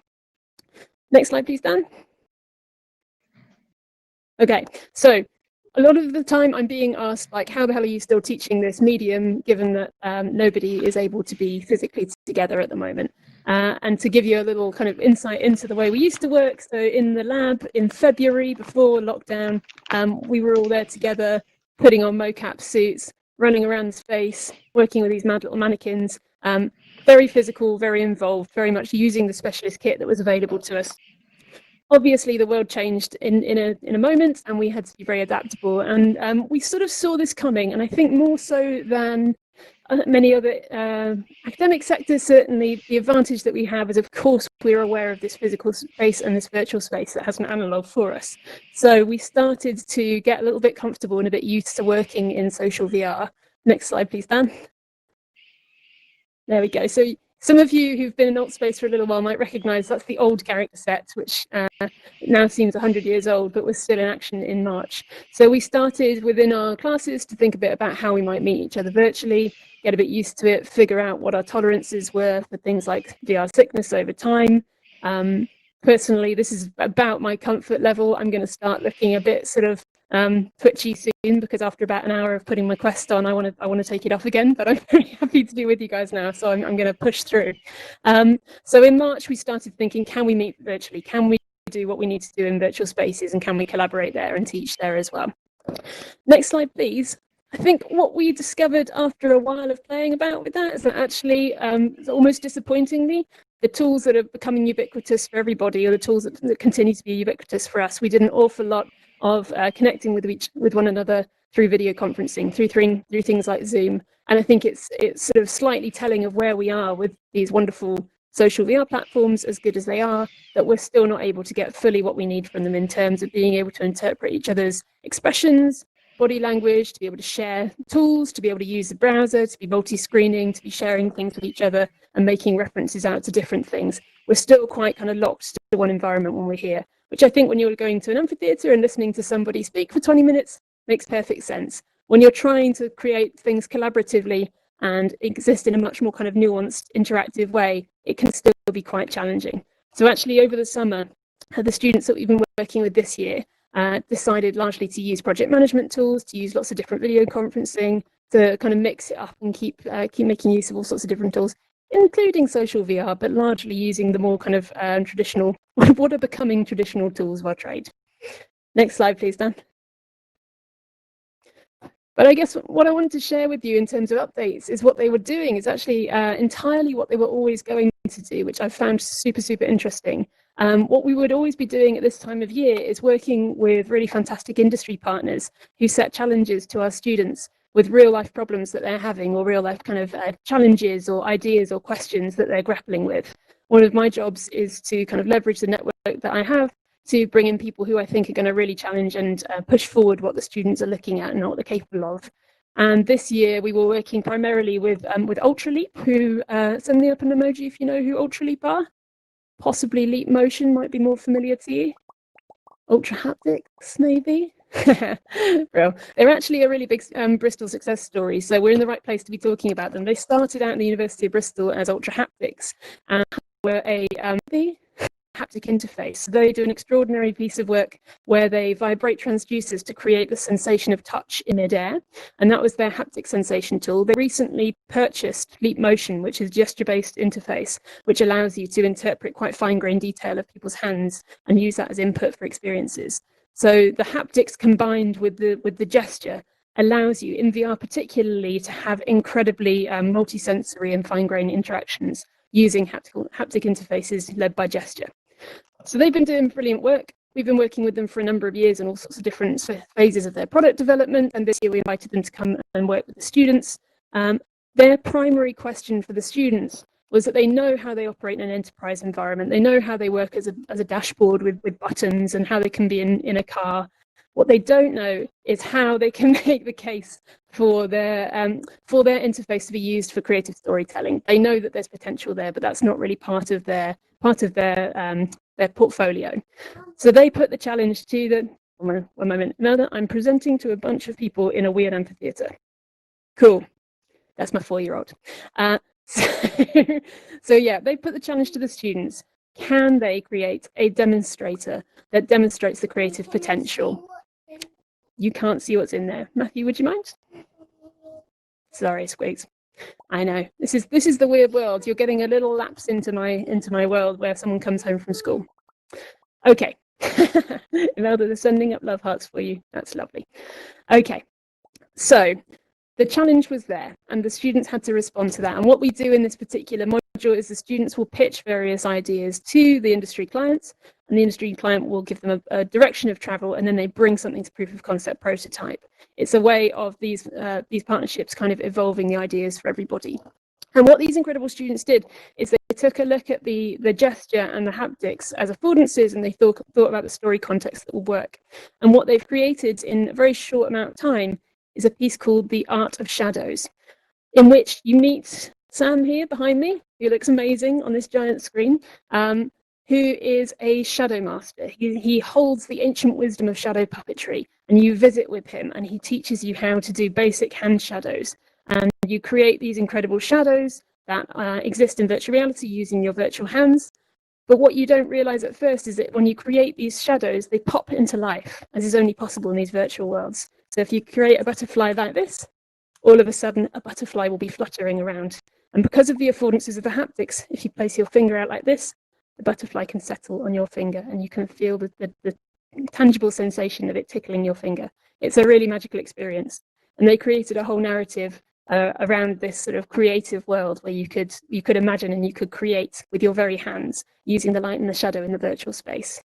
And it's been a really wonderful experience to see what can be possible. I guess what particularly interested me is that the industry emulation of that module has always been, we operate as if we're responding to a direct client brief. And what we realized quite early on is that for so many people working in this industry right now, remote collaboration is the bread and butter of this industry. We're all in different countries, we're all working on different time zones, we're all using these kind of digital tools, whether it be VR directly or all sorts of different interactive collaborative tools. And actually the translation wasn't as stark as we thought it might be. So it's been a really interesting one to realize that we don't have to be physically present all the time to be able to be constructing this kind of work at the level that we would want to see. Next slide, please, Dan. Cheers, Des.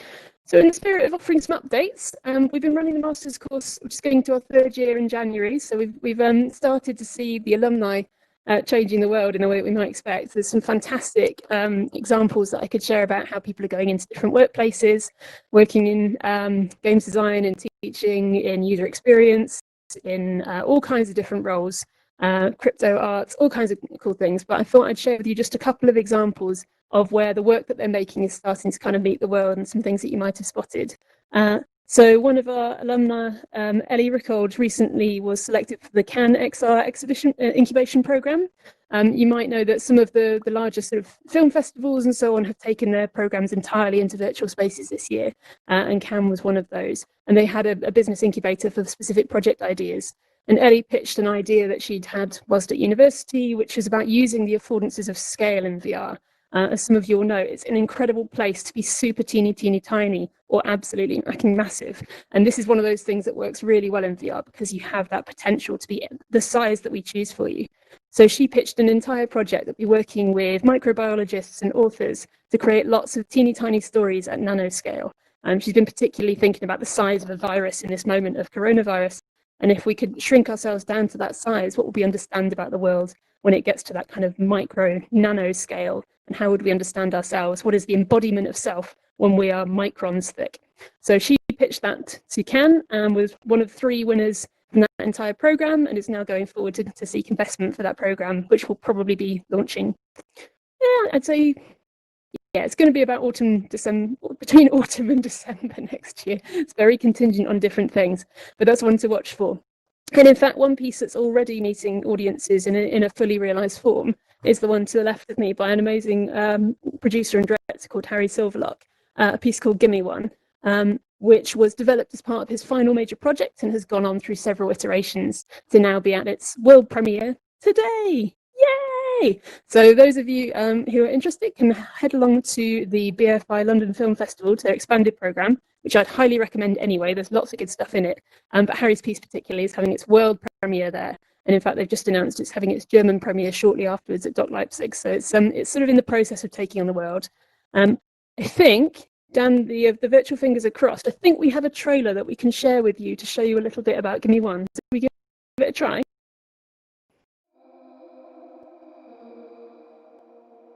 So the ballroom scene was started with the design and intention of creating safe spaces for not just trans women of colour, but queer people of colour. Sharing, dancing, Dance has always been a part of my life.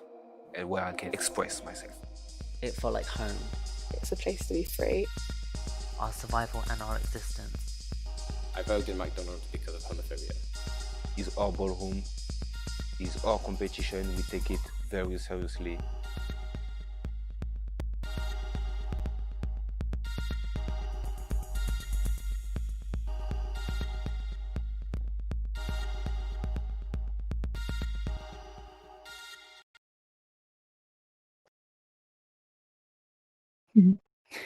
Thank you. Dan and I were talking about the weirdness of showing you what is effectively 360 content on a 2D screen in a virtual reality space. It is very odd. And Altspace, if you're listening, can you come up with a 360 mode so we can watch that kind of content in a referad? Yeah, hopefully you've got a flavour there. Harry was particularly interested in VR as a sort of a safe space, as an enclosed space to have private conversations and to create safe space for expression. So he's using the form factor to kind of motivate the sort of stories he wants to tell in real life. And it's nice to see that kind of maturity of thinking starting to kind of pepper through in some of the work that he and others are making right now. So to kind of finish off the updates, I wanted to give you a heads up on a couple of research projects that we're just kicking off right now in UE that kind of connects to some of the stuff that we've been talking about today. There's a piece called Virtually Under Attack that I'm doing at the moment with a immersive production studio called Headset. So Headset are made up of two fantastic journalists who have for decades been doing very kind of intense hostile environment journalism from war zones around the world and in kind of protest environments. And they have observed that the training that exists for that kind of experience for journalists is pretty old and creaky. It often relies on a kind of a replication of military training, and it presumes a quite old idea about journalism in that the journalist gets to write the word press on their flak jacket, put a safety hat on, and will be untouchable, which is very much not the experience of journalists right now, particularly in public protests. They're often singled out as fake news and can be the subject of significant amounts of antagonism and often violence. So there's a real need for an update in hostile environment training for journalists in general, and they are particularly interested in the affordances and the potential of immersive media to, so media and the need for really intense environments have some degree of direct personal experience of that before they do so that they can work with trainers, they can work with psychologists, they can kind of anticipate what they would do and plan in advance of being in these what they call kind of big bang environments. So they're developing a really interesting piece that uses biometric feedback to modulate the intensity of the experience that a journalist will experience in a protest scenario.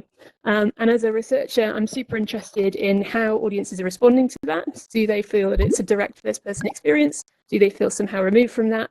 And what their own previous experience contributes to that? But also, I'm quite kind of questioning and even critical of the assumption that recreating unsafe space in virtual reality is safe.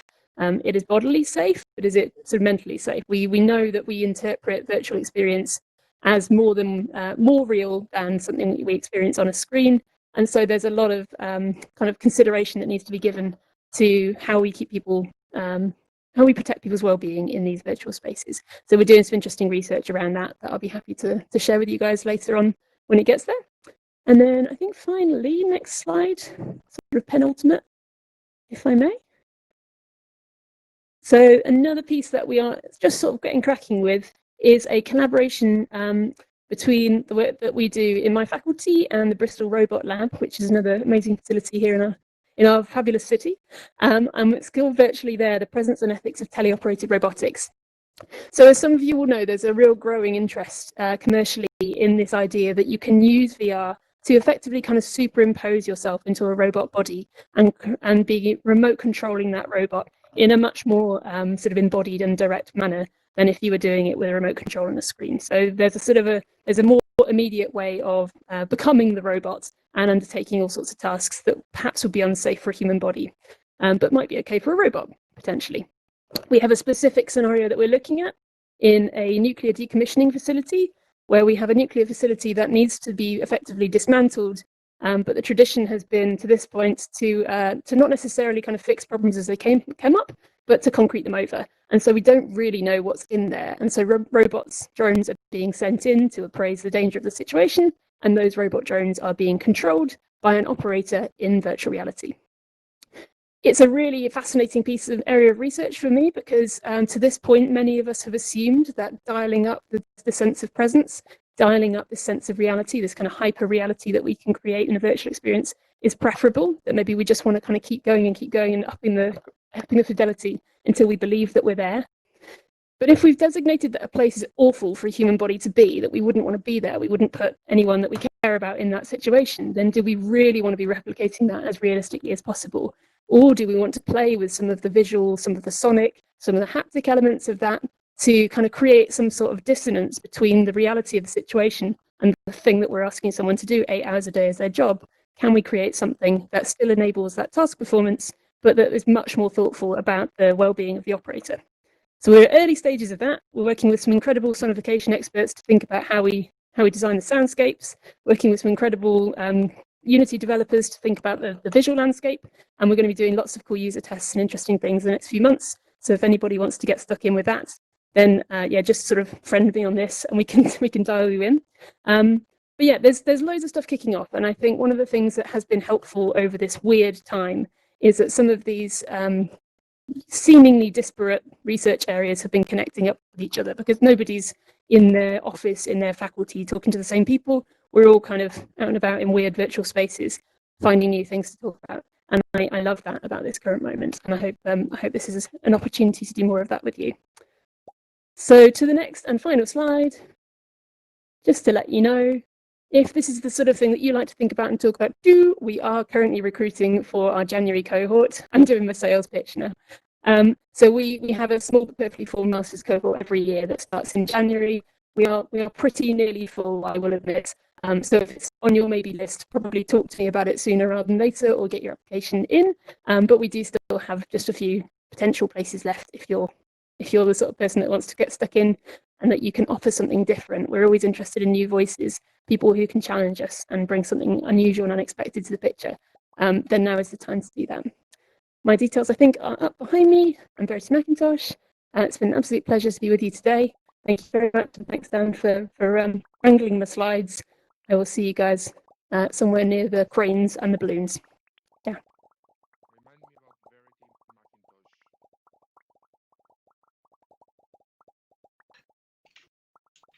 Okay, so hopefully you guys can hear me. Can you hear me?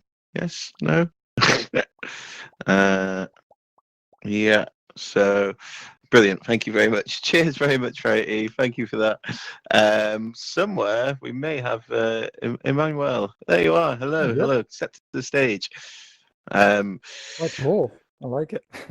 Can you hear me? You seem to be flying. Which Yeah, is I think fun. my Guardian is set up weirdly, but That's okay. We can deal with that. We're in VR. Wicked. Cool. Have you got the amplify your voice button on in the host tools? So you bottom right, just so that everyone can hear you properly. Is that on? Is that? It should be on now. Can everyone hear me? Brilliant. Cool. I'll just load Yeah. up your slides now. Hold on. Thank you. I have to say, I feel like I'm not appropriately dressed for this kind of this space here. It's quite intimidating even though it's a virtual space. Very cool. Great, thank you. I'm guessing everyone can see that. Can you see the controls? Yep. You can? Yeah, I can see the controls. Oh, Let me brilliant. check. Great. I can a little bit of time off.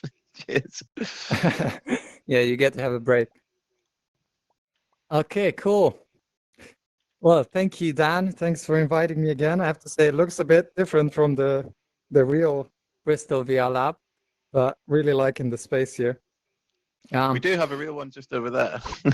A recreation Oh, of the really? real one, just that way. Ah, Yeah, I yeah. check Fully it out. I haven't explorable as seen it. well. We'll go after this. Cool. I am Emmanuel. I am a developer at PwC in the UK. I'm also the co-founder of immersive education studio called In Silico. For those who don't know, PwC is a multinational company who is probably best known for doing legal services, assurance, auditing, and so on. But we also actually do a lot of research and advisory on emerging technologies such as virtual and augmented reality. My presentation, I want to talk to you about an area that is of growing interest for us and for other companies, which is VR for soft skills training.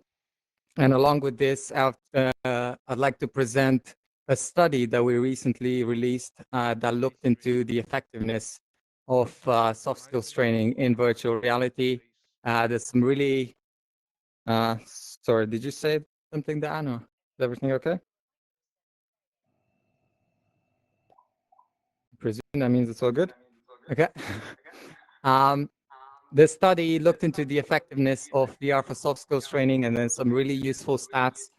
And hopefully you'll find it insightful too.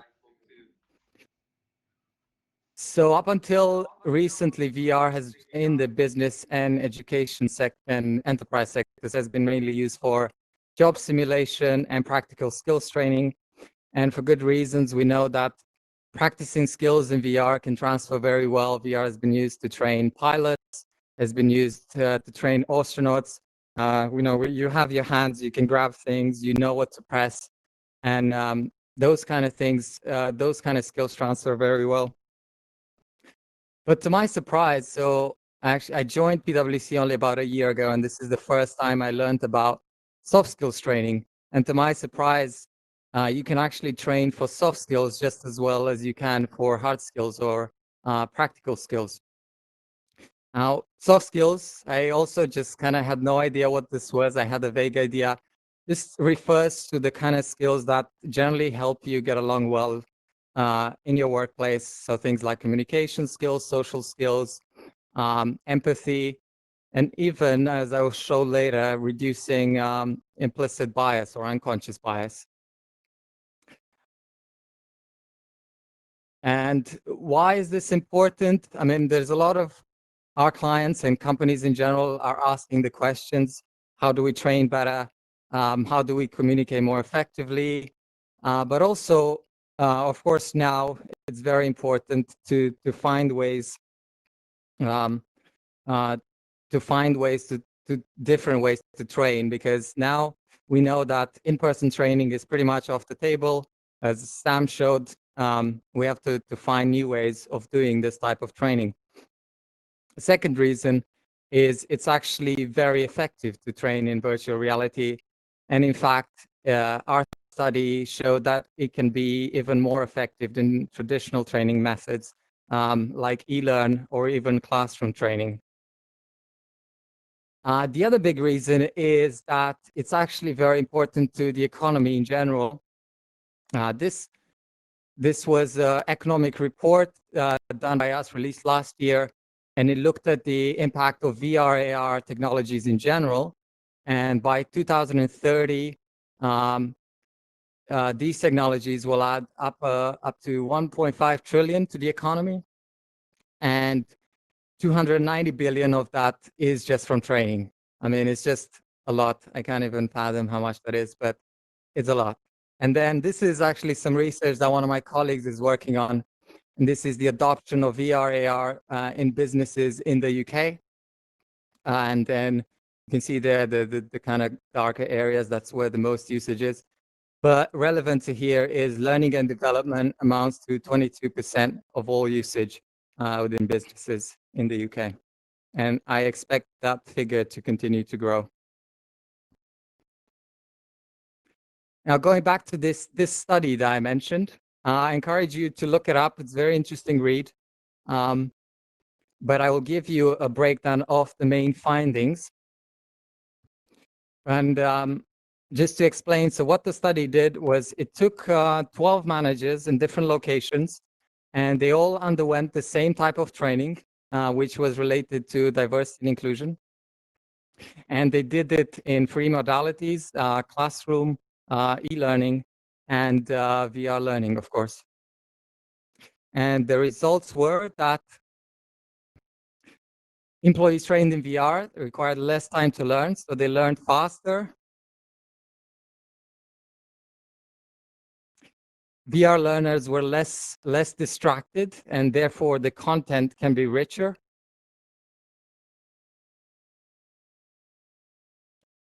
They were more confident. And crucially, I think for soft skills, they are more emotionally connected to the content.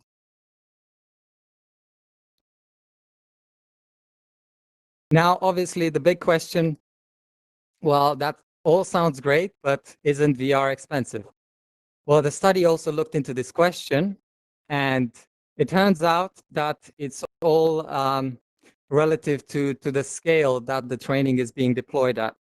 So at 375 learners, VR training became as cost-effective as classroom training.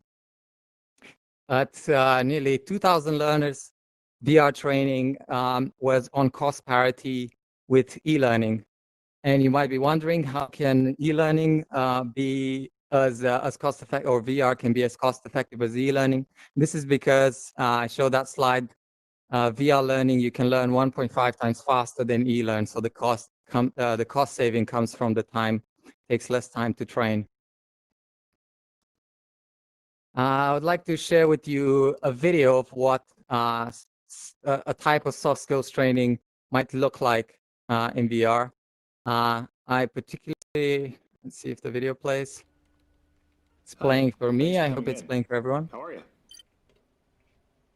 I'm good. I'm good. How are you? You look great. New hairstyle, right? We've addressed the disruptions you've caused with coworkers before. This last one is strike 3. Everyone is so... Oh, come on. Everyone is so sensitive. You know, it wasn't like this 10 years ago.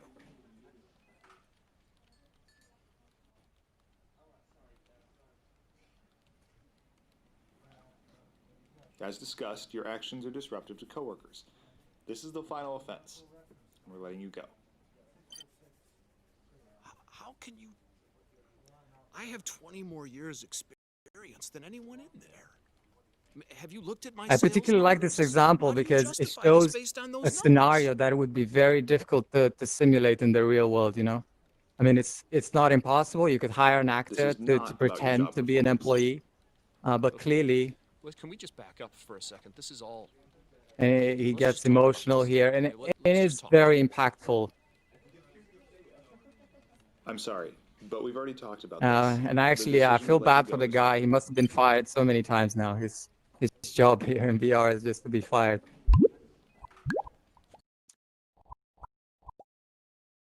Okay, just this is the personal kind of experiment I'm working on at the moment.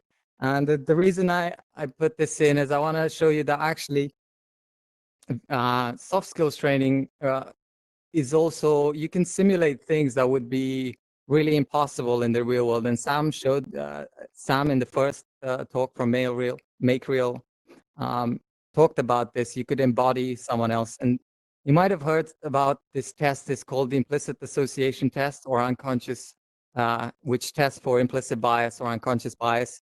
The famous example, and you can take this test online, it's pretty simple. Famous example is on race, and you can test whether you have a bias, an unconscious bias. And but there are other examples for gender, things like weight, disability, other types of biases. And the idea is you see these pictures of people, and then you have these concepts which are just words, so things like good, bad, danger, and so on. And depending how fast and how easy it is for you to associate the word with a picture, that's the main idea. That's how, so obviously if you associate good or love or something like that to a white person very easily, but you find it hard to associate it with a black person, that probably means you have an unconscious bias. And this, by the way, this doesn't mean, this doesn't actually reflect your actions or your view of the world, but it's something unconscious. So it actually was frustrating for me. Okay, I have this unconscious bias. How can is there any way to train for it? So I'm taking this exact same test and I'm building it in virtual reality. The only thing I'm changing is I'm going to use the Quest hand tracking, as you can see here, and give you different types of hands. So for race, obviously, if you're a white male, you will do the test with black male hands, or if you're doing a test on gender bias, for example, you might get female hands. And I just want to see whether, from previous research that I did and previous studies, it suggests this should make a difference. If the hands themselves don't make a difference, perhaps also adding an avatar might make a difference. So there's a series of experiments that I want to do, which hopefully will provide some kind of training for this kind of unconscious bias. Finally, yes, actually, I should conclude about the soft skills training. So soft skills training, in conclusion, it's more effective than traditional training methods. VR learners are trained faster, they are more confident, they are also more emotionally connected, and when deployed to a big enough scale, it can be more cost effective than traditional methods. Finally, I want to share with you one of my quarantine projects when the full lockdown was happening here in the UK. It's a short video, but hopefully we don't go back into a full lockdown. But this might give you some ideas. If you have a Quest headset, you're stuck at home and you're dreaming about faraway places, this is one of the things that you could do. So what I did was I was actually stuck in this apartment for probably 3-4 weeks by now. We could go out, but it was for like half an hour and only to the park. So I decided, what could I do with my headset? I wrote a tutorial for this. If you look up my name, you'll probably find it. But actually, I think there's now a platform you can do this easily to map your home to a game or to another virtual space. And yeah, that's all from me. Thank you, everyone. Thanks for having me, Dan. And I look forward to exploring the rest of the space. Is Dan still here? Thank you. Yeah, Anyone yeah, else I see am you? still here. Cheers very much. Oh, there you go. Hi, thank you very, very, very much. It was a pleasure. For that, much appreciated. I'm fiddling about with things on my computer. Do we have Lucas somewhere? Can I go to the stand? We got Lucas somewhere? I hope. I'm going to let you talk amongst yourselves for a moment. Lucas, are you around? Maybe we'll have a couple of minute break while I locate Lucas, who hopefully turn up in a second. Yeah, feel free to talk amongst yourselves. Lucas, hello. Mm.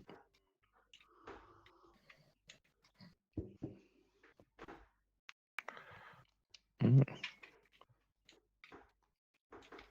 Mm.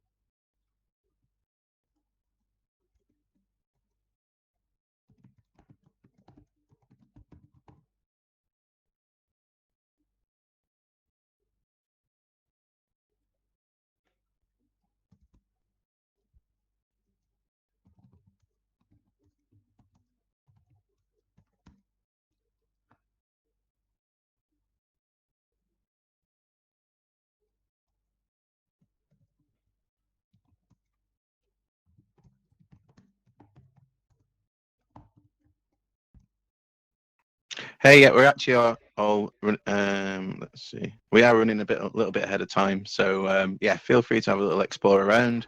Lucas should be talking at about 10 to. So yeah, have a little explore for a little while and Lucas will be in.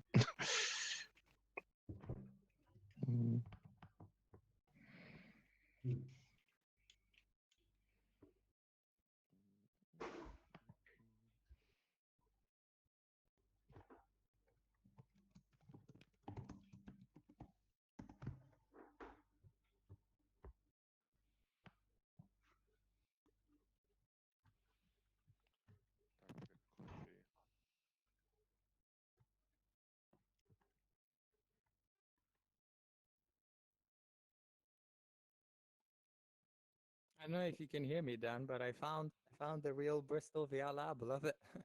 So cool. Oh, you did. I can hear you, but I don't know where you are.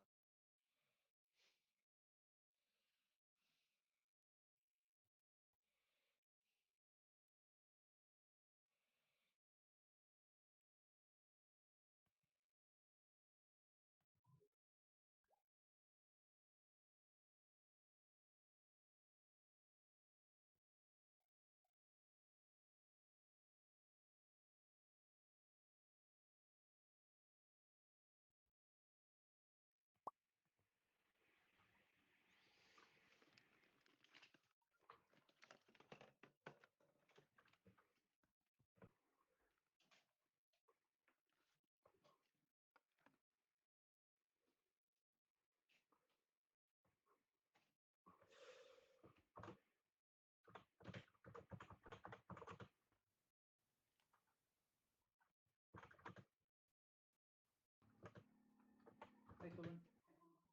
Hey, can you hear me? Yeah. We don't have. Yes, go on. Sorry? I can't hear you well. There's an echo.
Can you hear me? Hello. Oh. Hello. Hey, how are you?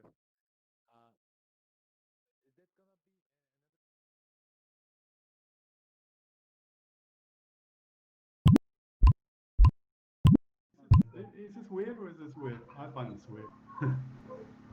You find it weird? Yeah.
It's very popular. Yeah, Unity. It's very popular. Yeah, okay. And it's not like Unreal Engine, which is free and no, it's not.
Not again.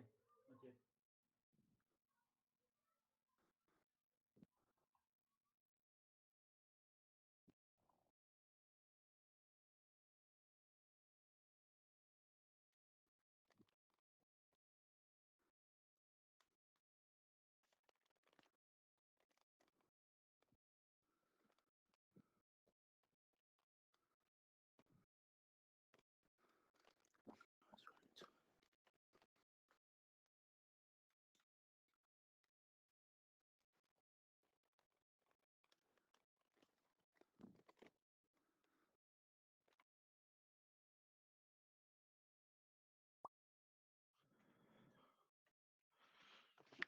Hey, Lucas, how you doing?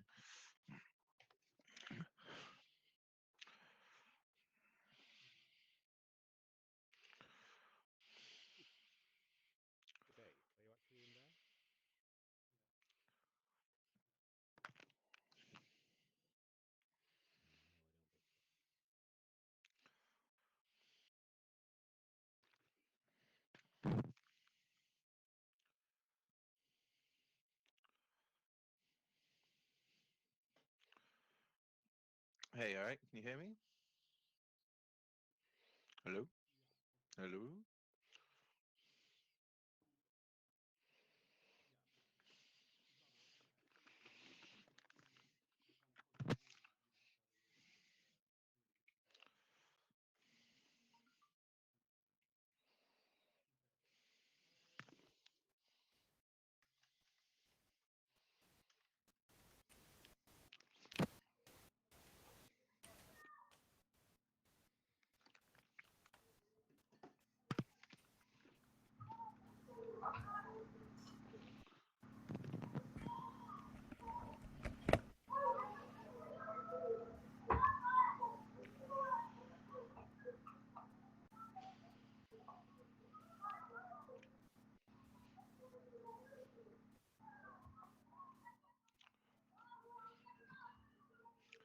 Yeah. Okay, it's called 20. 50.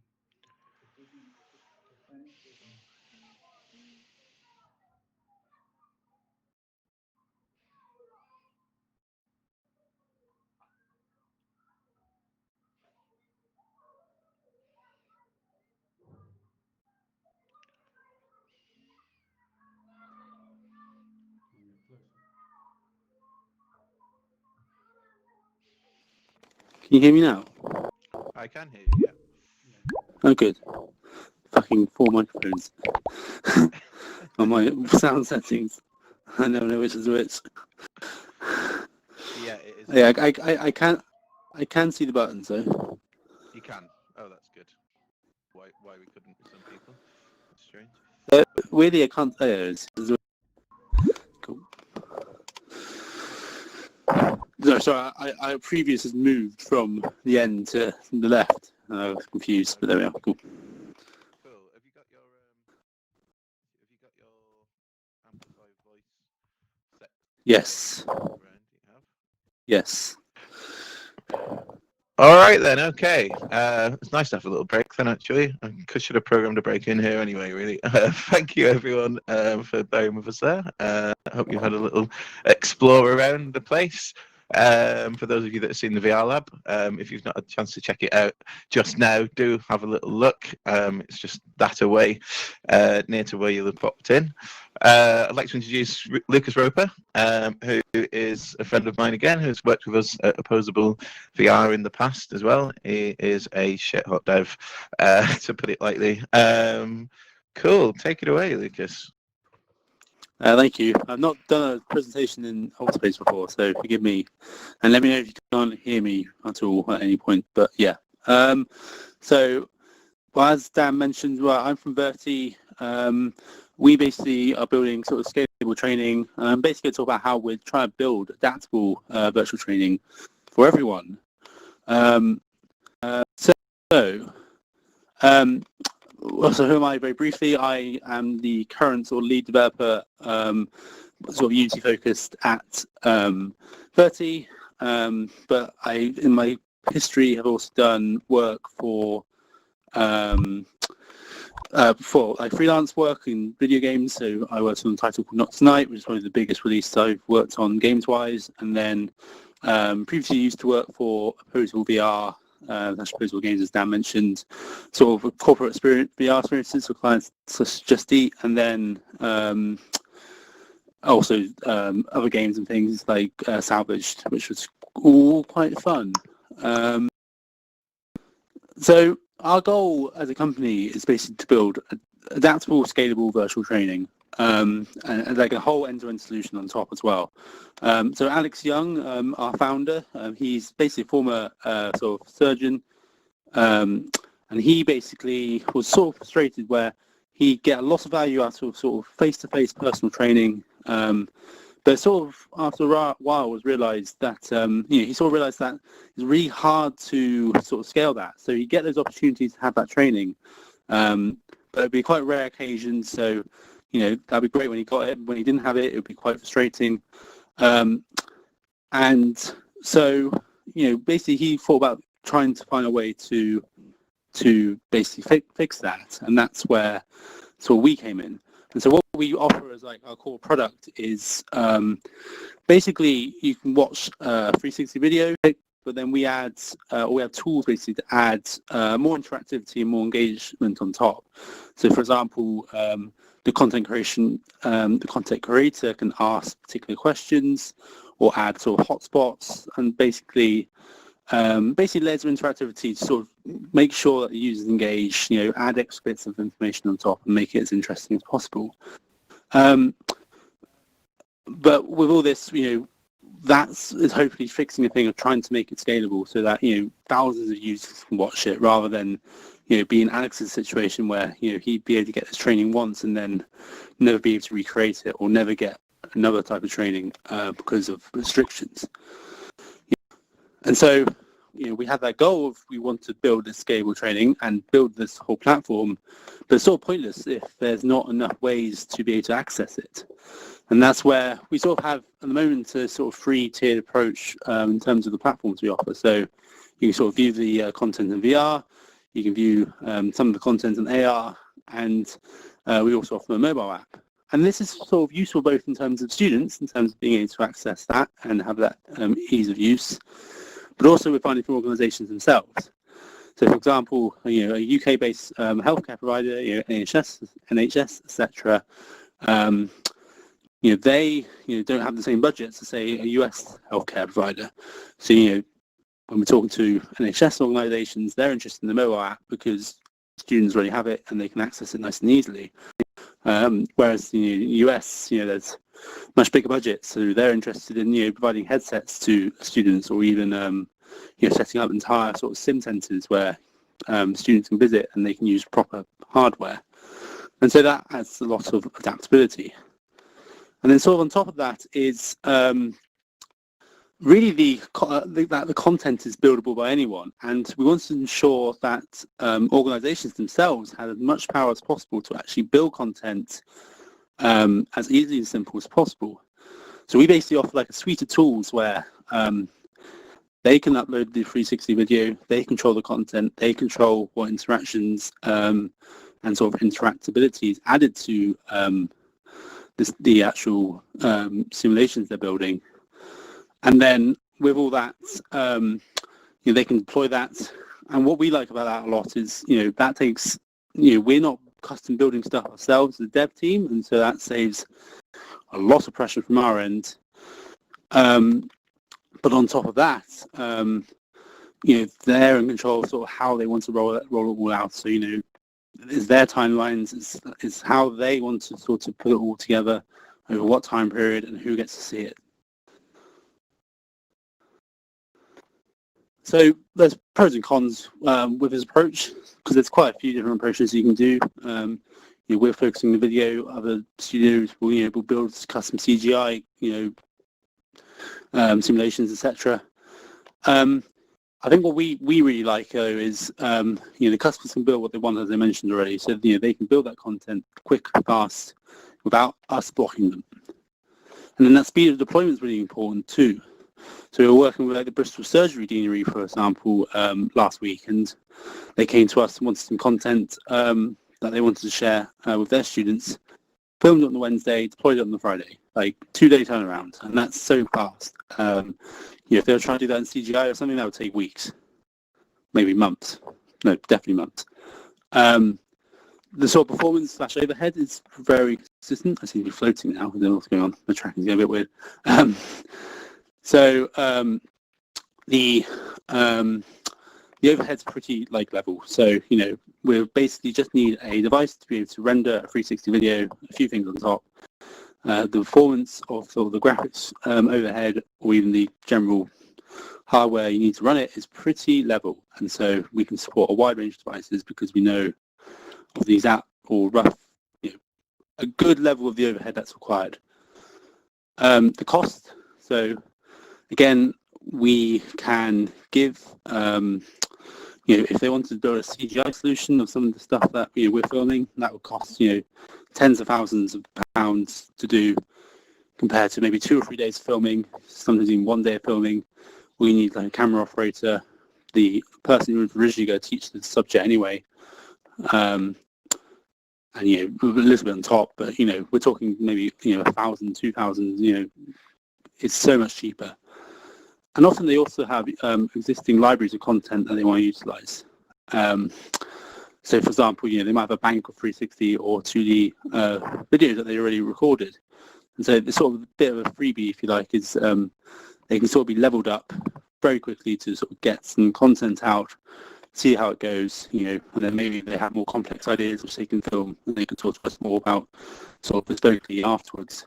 But it's just it's all trying to ease sort of obstacles of, the obstacles that they'll have is just all trying to find ways of, reducing those obstacles, basically. There are drawbacks, and, the main one really being that we offer branching videos. So, for example, you can do this thing with a positive or negative action, and if you do one action, the scenario will play out in one fashion. And if you do another, it'll play out in a different fashion.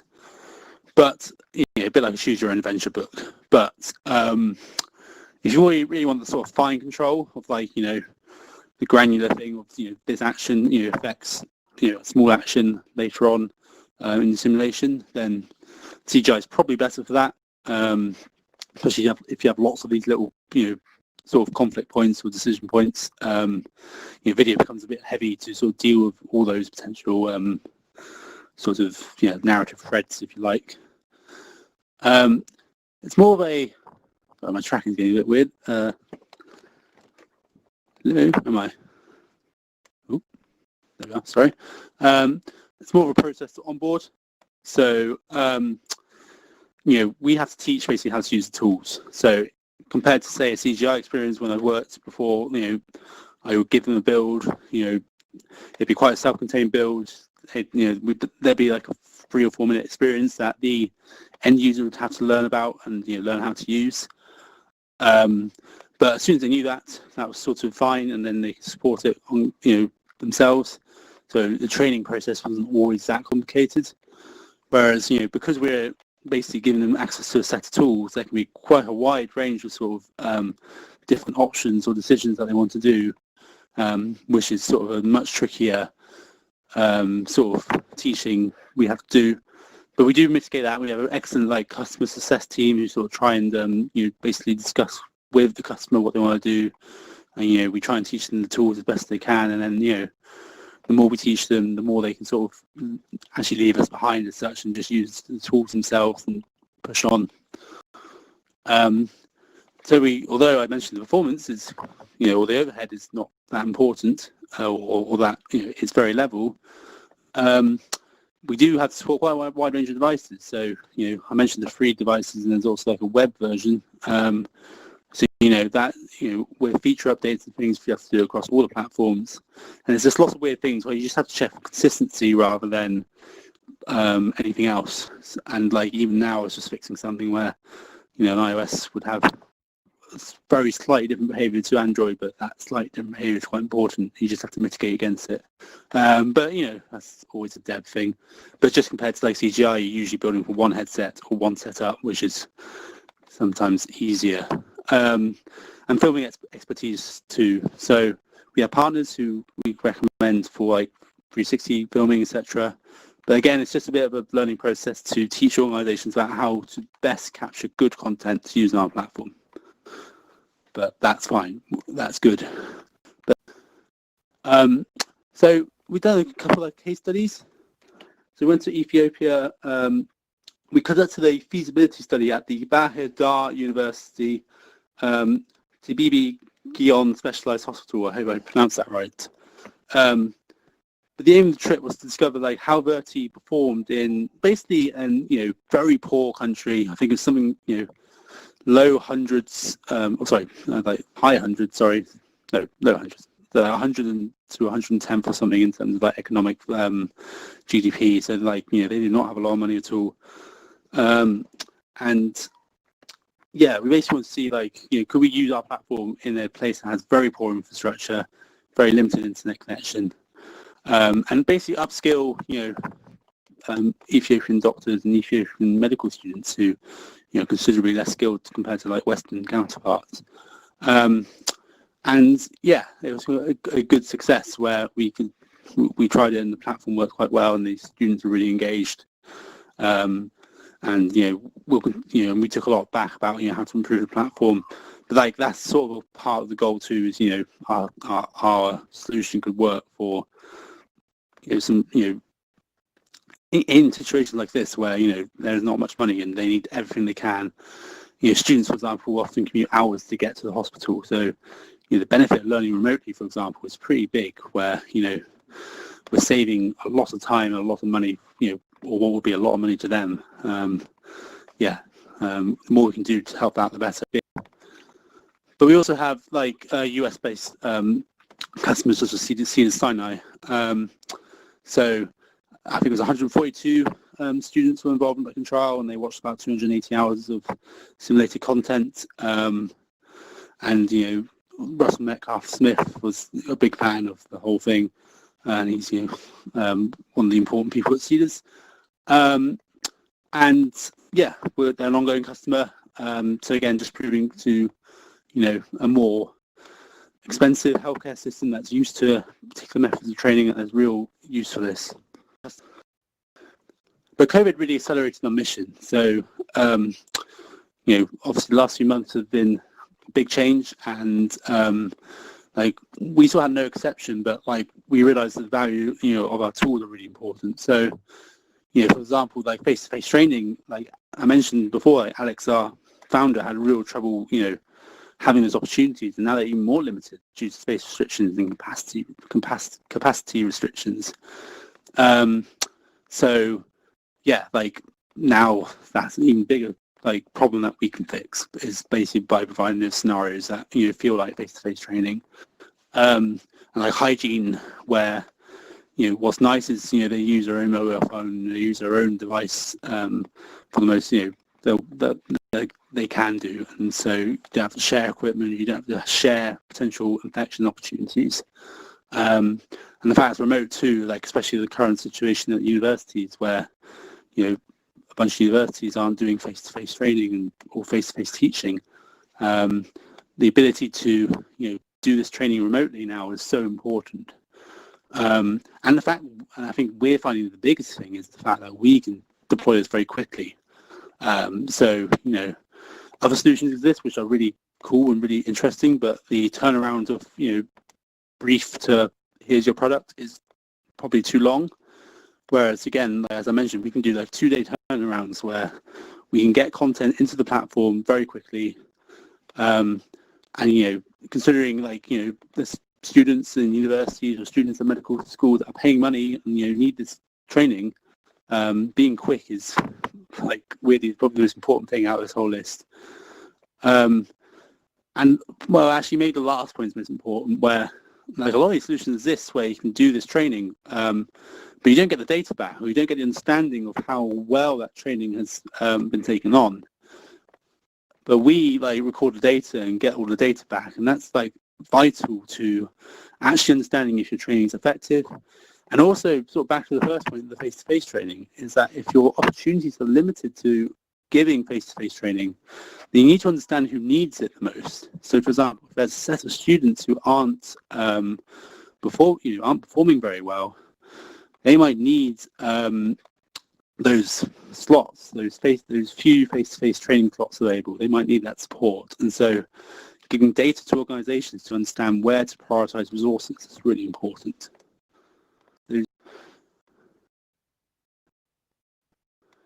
But we built everything with the idea of scalability. So everything's powered by a backend, so server with all the data on, and we send that both to our web admin tool, so what the organisation sees to build the actual content themselves, and then the student deployment too, so the mobile app or VR headset which they actually see the content on. But again, I just mentioned it, but the data analysis is sort of also that cherry on top, where we capture a lot of data, keep in the back end, and if customers have specific requests for what they want to see, we should have the data to be able to go, yes, we can show you this, or we can build this feature for you, so you can see exactly how see exactly what metrics you want to see. The fact we built it with that scalability in mind is making it much easier as we enroll new customers. And then now we're sort of leveling up to the next step, which is trying to use the same sort of guidelines, but with our virtual human. So we're offering this virtual human now, where you can basically talk to a patient and simulate basically like you're talking to a real person. So this is sort of trying to level up our 360 product, where you learn this content or learn what procedures or medical understanding you need, and then virtual humans obviously the opportunity to practice that. So, for example, find a diagnosis or try and find what's wrong with a person. But it's built on the same principles. So a back end, a web admin tool, which they build sort of the conversation and how you interact with the patient, and it's all again deployed through mobile, VR, etc. And the only weird difference is we do have more reliance on CGI, and that's more down to the fact on VR, you need the realistic environment to feel like you're truly trying to treat a real person. So, for example, you'll be sitting in the GP's office, whereas on the mobile, it's more of a sort of on mobile, it's more of a chatbot interface, and that's both because of performance overheads and because that's probably the easiest way of getting an understanding of how it works.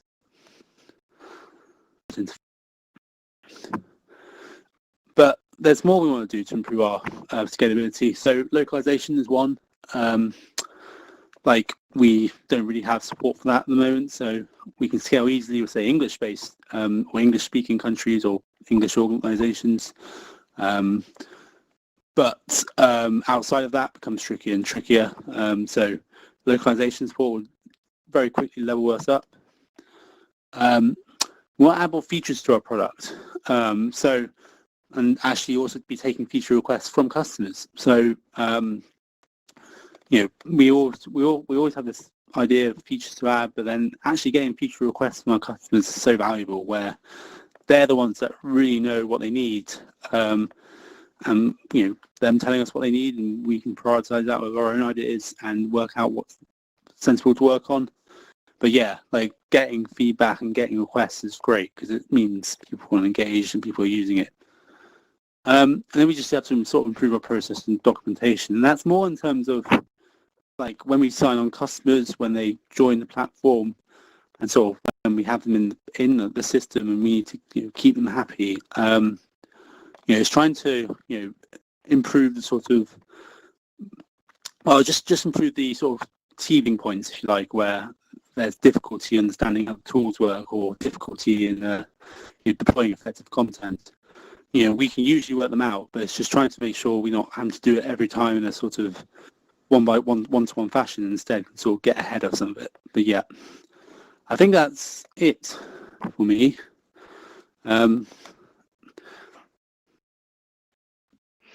Thank you very much. Much appreciated. Let's see some. See some claps. There we go. Lovely. We have a question in the audience from Mark. Mark, do you want to make yourself known, maybe? Where are you? I'm not sure where you are. But I'll give you access to the megaphone, Mark. There we go. And hopefully you can ask a question. Oh, there you are. Hi, Mark.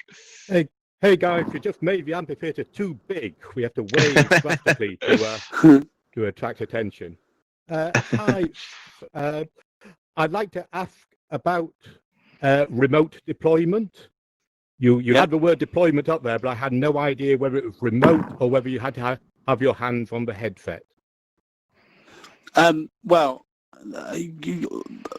yes and no. Like, so again, like it depends who you're talking about. So the organisations themselves will often get deployed first, and they'll get more deployment to the sort of web tools to understand how to build the content that they view. Oh, no, okay. I was meaning to the actual students now, not the not the building the content. Yes, yeah. So students, like literally, they just get like it depends how the organisation wants to sort of manage it, but they would just get a login and password. Which they can basically then either choose to download over the VR app or mobile app or AR app. It depends on what they want to use. There's no restriction over them having to use one type of device or the other. They all work. Oh, okay. Could you tell me for VR then? Because there's no way that you can pass out just a username and a password to somebody. You've got to install something on an Oculus Quest or an Oculus Go. Surely. Yeah, so they download it from the App Store. The Quest Store, the Oculus Store or App Store. Yeah, there's always an app or, there'll be a web version that'll ask for desktop. But yeah, on the VR version, for example, they'll just download it from the relevant store and then, install it to their. Okay, so again, you can't download all those Oculus stores are public, and you don't have the fancy stuff. So if it's behind the Oculus firewall equivalent, and you give them a key to get in. Yeah, like there's always a login. Whichever way you access, there's a login which is very specific to that student. But that is like the Verti login rather than the App Store login. But yeah, if that makes sense. Yeah, I think I've got it now. But I think in your next demo you might want to throw something up about that just to explain a little bit more, a little bit fuller. Thank you. Yeah. I mean, I'm happy to show it if it's relevant. As an aside, but cool. Thank you. Thank you so much, Lucas. Much appreciated. And thank you for your question. That's great. I'm glad that whole thing works. The question Thank bit. Wicked. I think we do have Nick here somewhere, don't we? Nick Fellingham, where are you? Nick. Hello? Da-da-da-da. Hi, Nils. Nick, do we have you somewhere? Oh, there we are. I think is that Nick? I'm going to come and find you myself. Hello, Nick.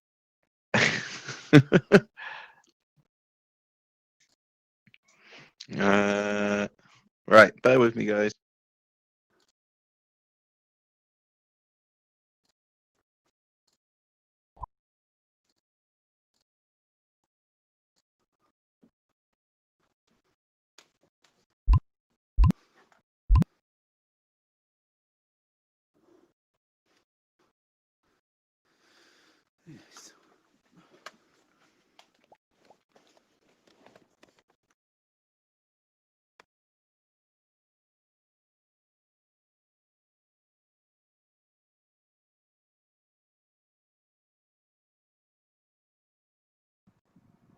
Hello.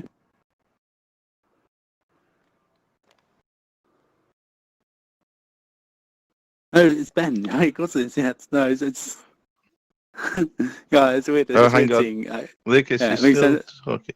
Oh. Oh, sorry. Yes. Nick, do we have you somewhere? Hello, Nick. He's up there.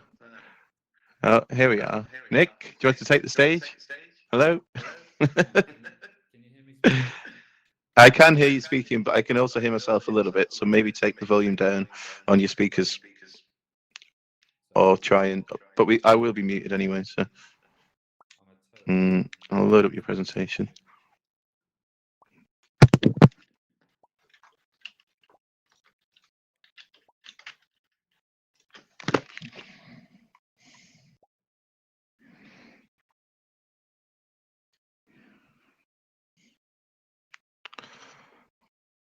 Here you are. There you are. You should be able to see the controls at the bottom. Can you? You can't? Okay, so that doesn't always work, it seems. You could for the last one, but not for this one. 1 second.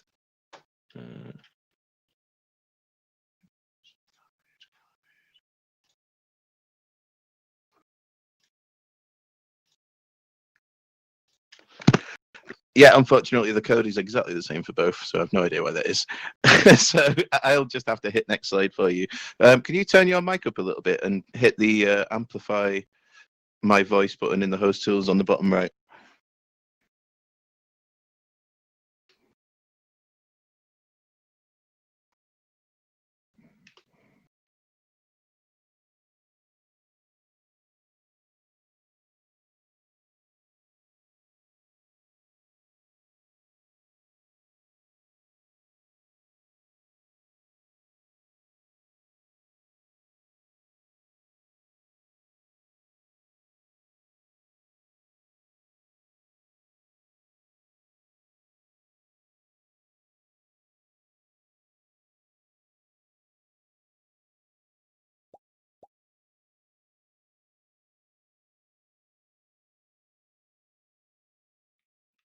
And just tell me when you want to move slide.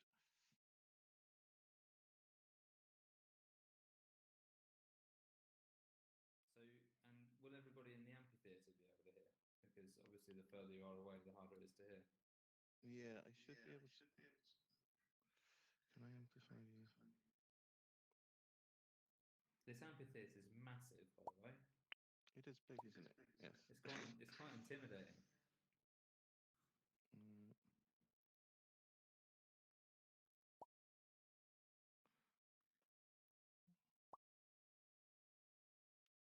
So, can you not see host tools on the bottom right hand side? No, I can't. No. You'll have to just speak up then. Okay, I'll speak slightly louder than I would usually. Hang on one second. Hey, everybody. I think because Nick's using the sort of experimental Mac client of the build, Mac client, he can't actually amplify his voice in the same way that you normally can. So if you need to come a bit closer, come a bit closer. But he'll try and speak up as well. Can I hear other people's voices then when I'm? No, you won't be able to right now because I've muted everybody. Could you approach the audience more? Incoming. I'll just go in the center so I can see the slides as well. Can everyone hear?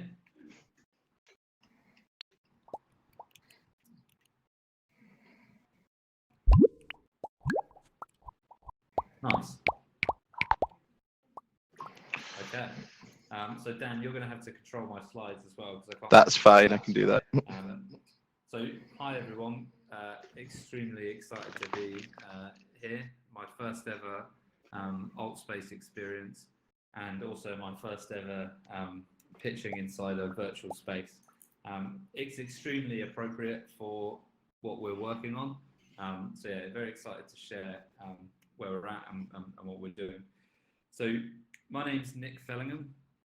I'm the CEO and one of the co-founders of Condensed Reality. We're a software company and we're building tools that allow broadcasters and content creators to live stream broadcast quality content for mixed reality. Next slide, please, Dan. So, this is actually a GIF. So it's not it's not particularly exciting static. But what this is showing you is a view of our an example view of volumetric video. In the GIF, I spin the content round and can view it from any angle. So, for those of you that don't know, volumetric video is synonymous with holographic video. It's content which can be viewed from any angle. It's designed to be photorealistic, look as if it's the actual person. If this was a GIF, you'd see me moving the content around. And because of that, it's extremely suitable for virtual spaces. So AltSpace VR, at the moment, we're all represented as avatars. What would be nice if AltSpace had integration is if I could put our content in the middle and then it would look like a photorealistic version of me that you guys could move about. So if you jump to the next slide, Dan. Nick, could you try and face the audience as much as possible? I realise it's helpful to look at your slides, but it does help because it's directional. Of course. Yeah, so this is how we create the content. We take a number of cameras. These are computer vision cameras. We position them around the scene. And then we record very high resolution, very high frames per second video of the content in the scene. We then take those video feeds. At the moment, we're working with up to 32 cameras, and we combine them all of those video feeds into a single 3D model. There's an awful lot of processing that goes on into doing that. Which if you have questions about later, I can answer. But basically, to give a very high level overview, we take depth and RGB, we combine that in, we create a voxel grid, and then we mesh that voxel grid so that we have basically a 3D model per frame running at 30 frames per second, and then that 3D model gets fed into a game engine. So could we jump onto the next slide? So you guys may have heard of volumetric video before. I imagine this is an audience that probably has. The problem with it at the moment is that it's fixed in place, so you have to go to a studio to capture it. This obviously limits this kind of stuff you can capture with it. It's very, very expensive. So Dimension Studio is quite a famous studio in London, and they charge £14,000 for their studio for the day, and then they charge quite a lot of money per minute of output. It's almost, I think it's £4,000 per minute of output. What that means is that if you're going to capture a really long amount of footage, you end up spending a lot of money. But most importantly, it takes a long time to process the output. So this can take days, sometimes weeks to get your video. And this is because they need to run it through their algorithms, and then they need to spend a lot of time processing it. So next slide, please, Dan. What we've designed is a system which is portable.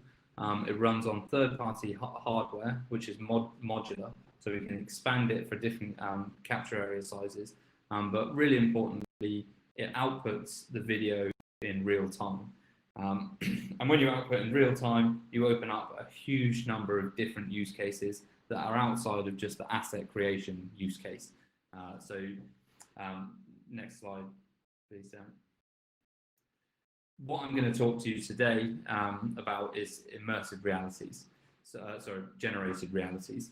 And this is because the kind of content that we're creating, I think, feeds into these really well. And it's fitting because we're in a generated reality right now. The content that we're getting is, traditional video game content. I see a world where in the not too distant future, we're going to be viewing volumetric video alongside these avatars that we're all represented as now. And so by generated realities, I mean a scene which is immersive, 3D and shared. So I don't think I need to go into too much detail here because you guys know exactly what this is. So could you skip on to the next one, Dan? So a great example of a generated reality, again, quite popular, I imagine, performance, which happened in Fortnite. So often when you think about generated realities, people think about virtual reality or they think about augmented reality. It doesn't need to be that. It can just be 2D. And I'm viewing on a 2D device at the moment. They captured this content using mocap, and then they placed it inside the game world, and it got just over 10 million viewers. So it was enormously popular.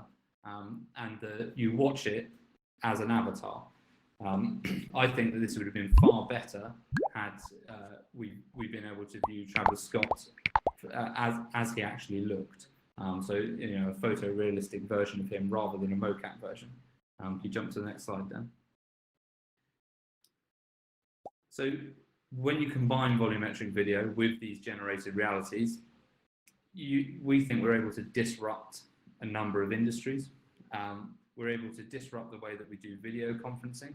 So if you can capture a volumetric video of somebody and place that in the center, then this kind of pitch that I'm giving now, or this kind of speech that I'm giving now, works far better because it actually looks like me. You can see the movements of my facial expressions. You can see everything that you would if you were actually there, as if it's right in front of you. We also think that live broadcasting is very important, and live broadcasting is our main focus. I'll come on to that in a second. And then asset creation. So if you're capturing volumetric video of things, you can use this to just create assets. You can place this inside video games, you can put this inside other experiences. So there's lots of different use cases. Next slide, please, Dan. And so we're sharing a virtual space at the moment, but something that we're really interested in is creating these experiences in augmented reality. And so this is, we call this shared volumetric video in AR. And this is basically where you place a piece of content that's viewed from multiple different angles in AR. So this guy on the right is using a smartphone, the guy on the left is using a smartphone, and the guy in the center is using AR glasses, but they're all watching the same piece of content. Next slide, please. So BT is one of our first customers, and what we're doing for them is capturing a boxing match as volumetric video and then streaming this to end users. So what this involves is placing a number of our cameras, like I showed in one of the first slides, around a boxing match, and then we're able to create this volumetric video and then stream it to end users who, in this case, are wearing Nreal glasses. And so they're all seeing the content in the same place on the coffee table, but they're getting slightly different angles of it, because the guy on the left is watching he seems like he's the most impressed. The guy on the far left He's seeing a slightly different angle to the guy on the right.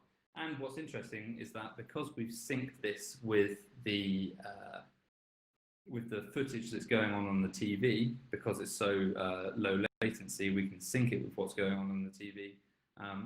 You don't have to have the glasses. So the guy in the middle isn't wearing the glasses. He's not interested. He just wants to watch it on the TV, and totally fine. That experience works as well. Now, what's interesting about this is that it doesn't need a huge amount of commitment it doesn't need a huge headset penetration, because this works with smartphones. So yes, we're showing glasses here, but those glasses just run Android, and so this works on Android, this works on iOS. So if you were viewing this application, you could just use your phone, and the experience is exactly the same. So we see this as a differentiator. Eventually, we'd like it to replace 2D broadcasts, but at the moment, we see it as a differentiator to basically add the next level to like BT's content. Can you skip the slide down? So we're also speaking to companies about a virtual concierge system. So again, we're a technology provider. We're obviously really excited about volumetric video, but not everybody knows exactly how they want to use it. So part of what we're doing at the moment is highlighting different ways that this content can be used. And one of those ways is this virtual concierge system. So this is where you arrive at a hotel, or in this case, a hospital. You ask for some directions or some help, and you can view through your smartphone a 3D model of somebody who is in a room that could maybe manage over 10 different hotels, and they can give you advice about where to go, or they can talk to you about the content, and it feels like they're stood right in front of you. Next slide, please.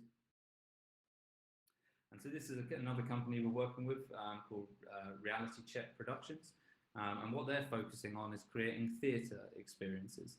So it's very similar to the sports use case, except the content that we're capturing is theatre, and there's a lot more complexity about how you manage the scenes in the theatre. So essentially their system allows theatre directors and lighting controllers to create these scenes which they can move about, but what's actually the content that sits in those scenes, in the 3D scenes, is volumetric. So it's going to be volumetric video embedded inside a virtual space with a lighting controller controlling lights that exist in the 3D world, illuminating photorealistic looking volumetric video. So this is a project, yeah, we're really excited about. You skip to the next slide there. And all of the examples I've shown so far have been a few viewers with the content condensed down. So that hence our name. Our company is called Condensed Reality. We always envisioned this being tabletop AR, but this works on a massive scale. The actual complexity of rendering something larger, it's not much harder for us. So if we wanted, in this example, you're in a stadium and everybody's able to view this content as if it's been enlarged and placed in the middle of the stadium. And so you can imagine all of the viewers have a slightly different viewpoint of this, depending on where they're sat. But this is something we're able to do today. We're not able to capture the size of the stadium yet, so we're not able to capture the entire football match, but we can capture a smaller area and then blow it up to the size of a football match. Let's get the slide. So what's next? We're working at the moment on improving the quality. This is going to be an ongoing battle. I often say that volumetric video, real-time volumetric video at the moment is in its VHS stage. We've got a long way to go before we get to 8K YouTube quality streaming, but that's what we're working towards, photorealistic models that can be viewed on any device. This is actually partly enabled by 5G, and we're working with a number of telecoms companies that are able to do something called edge rendering, which is where you use a high-powered GPU placed in a telephone mast that can, or near the mast, that can actually do all of the work of rendering this footage. And then that's what the phone sees. So you don't end up using the GPU on the phone, you use a high-powered one in a server room somewhere else. And larger capture areas. So we have a capture stage which is 3 meters by 3 meters by 3 meters at the moment. We're going to expand this up to a boxing ring size by the middle of next year, a tennis court by the middle of the year after, and a stadium by the year after.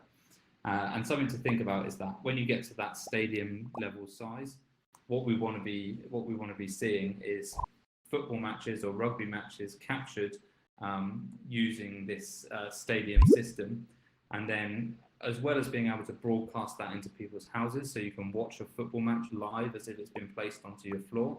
You can also watch a football match as if it's been placed into a stadium.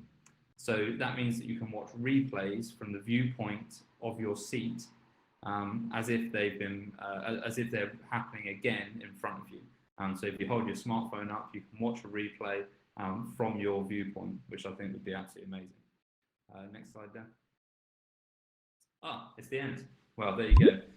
So if you guys have any questions, which I'm sure you do, then please let me know, and I'll do my best to answer them. Thank you. Thank you so much. Yeah, I absolutely love this tech, and it's been a pleasure watching you guys progress it as in the VR lab. So it's a shame that we don't get to be in the same physical space anymore. But yeah, I'll be keeping an eye on what you guys are up to, definitely. We definitely have a question from Mark, who I will grant access to first. Mark, would you like to ask your question? Hi, can you hear me? Yeah. Yeah. Can you hear me? Mm-hmm. Yes, I can. Yeah. That sounds wonderful and practically magical. But you showed that there was a problem with the old volumetric capture in that it took a lot of time to process. What are you doing different? That means you can do it in real time, or do you just have enormous computers? That's a brilliant question, and that is essentially. So I think I mentioned at the start we've just raised our seed round, and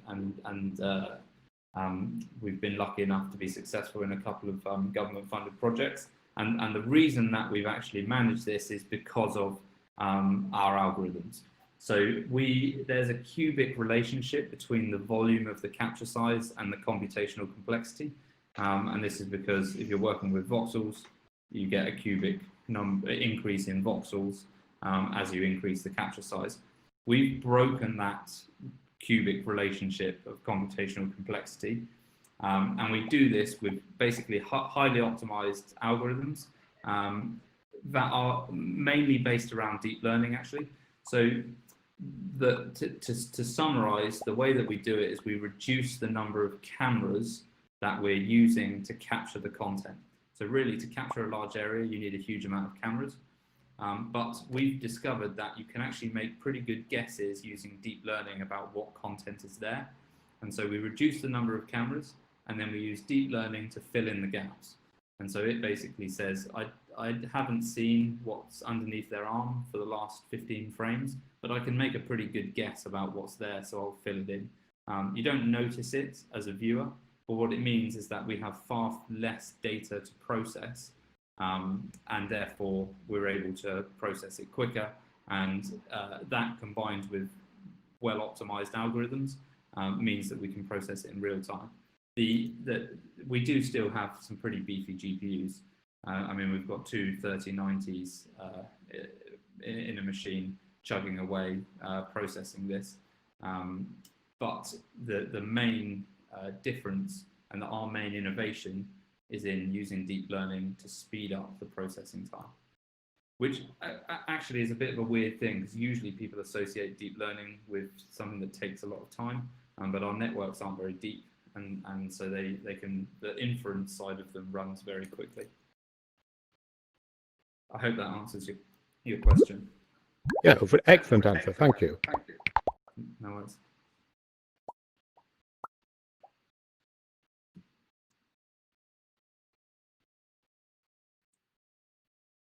Are you speaking, Dan? I can't hear you. Oh, sorry. Yeah, Chris is just here ahead of you. Actually, is that Chris? I've granted you access, Chris. Hello? Oh. Yeah. Okay. Hi. Hope you can hear me. I've got a question about the usage Oh, in here. the end. Probably you think about in the future to give this usage to people that will be able to, let's say, watch a football game on a mobile phone. How long do you think will it take that you get to the point where someone will be able to do that on a mobile device in complete, how you say, volumetric video? Because you have to compress enormously, in my opinion, and find a very special what kind of technologies to bring it out there to mobile devices, I guess. Yeah, so that is a very good point. So, firstly, we have a streaming service. We call it CR Stream. You can read a little bit about it on our website. And what this does is it's a normal video you stream directly. Hello. Oh, we've lost you. Your audio's cut out, Nick. You maybe muted yourself. If you hit the space bar, it may unmute you, or have you just disappeared? He's Hello? frozen. He's frozen. Oh He's no! gone to a better place. Oh, he's gone. Okay. Hey, technical difficulties. He may be back soon. He may not be. We don't know how this will go. But I'll try and see if I can get him back while the next talk's happening. And I know there was another question out there. Sorry.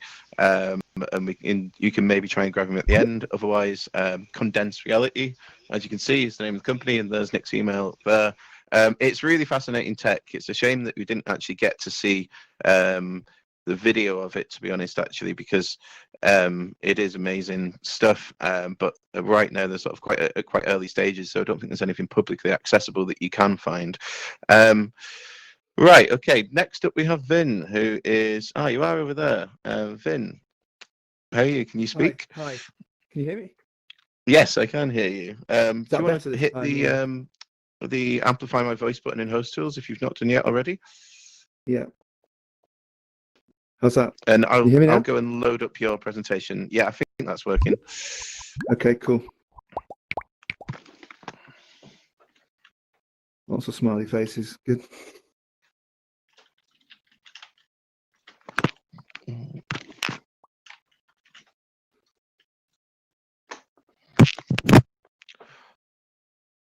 Cool.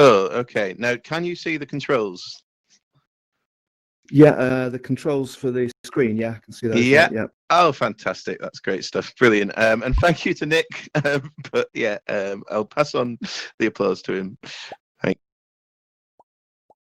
Okay, shall I push on? Hi, everybody. Vin Sumner. I run a studio in Manchester. Well, I'm not in Manchester at the moment. I'm in Cheshire at home. It's all empty at the moment in Manchester. What I was going to do is make some reflections on our current crisis and the role that XR is and isn't playing and may play in the future. It's coming from a slightly different perspective than perhaps some of the talks. I'm not going to talk about lots about applications and things, but more just about the world in which we seem to be at the moment and impact on our businesses and the future. I will cut at the end to show you an example of some work we're doing, which is actually COVID related. But ahead of that, I just wanted to just put some of my thoughts out there, some positive, some negative about the way things are at the moment. So just initially say who we are really. We used to be called Clicks and Links. Some of you may have have heard that name before. I have done a talk down at the lab in Bristol in the past. We started way back in 2000, and we've always been involved in innovation of varying sorts. and got involved in kind of virtual world lands and things like that back in 2003, 4, 5, I guess, early with Second Life, which in the sorts of things it did seem to have had a little bit of a rejuvenation recently. There's a really weird timeline that I think happened about virtual worlds and their use in enterprise and social and things like that, and it kind of faded away, and then headsets turned up and then they took over, and now I think that maybe we're having a bit of both, and I'll come back to that later. We work across industry, doing visualization these days, with headsets, without headsets, on PCs, on phones, whatever, and pretty much across most industries, mainly I suppose the heavy engineering places we end up, like rail and nuclear and construction, where there is a lot to visualize. I'll come back to a couple of examples what we actually do later.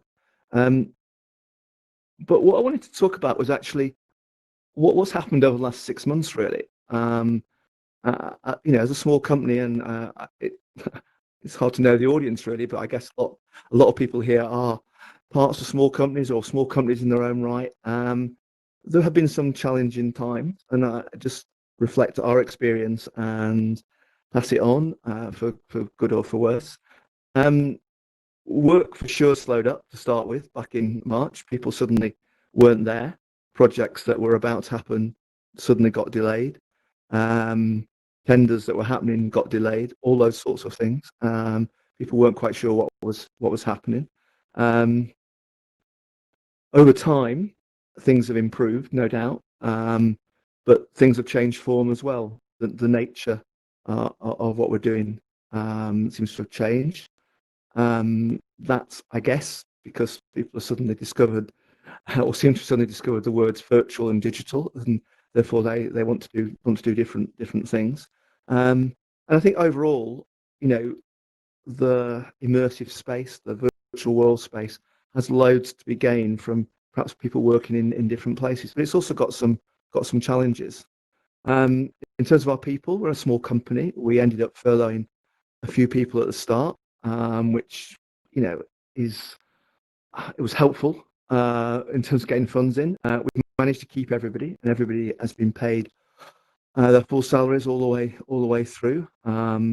It would have been nice if we'd been able to do part-time type of furloughing stuff early on, but that happened later, and that made life a bit easier because you can have bits of people rather than whole people on furlough. It obviously comes to an end shortly, but as I said, we have kept everybody, and in fact we're actually in the process of recruiting, so we'll have come through positively. Finance has been a challenge. Government, not necessarily natural government supporter, but the government schemes around money, things like the furlough scheme, worked amazingly well for government IT systems. Getting paid back in whenever it was April was amazing. Really, it all happened on time.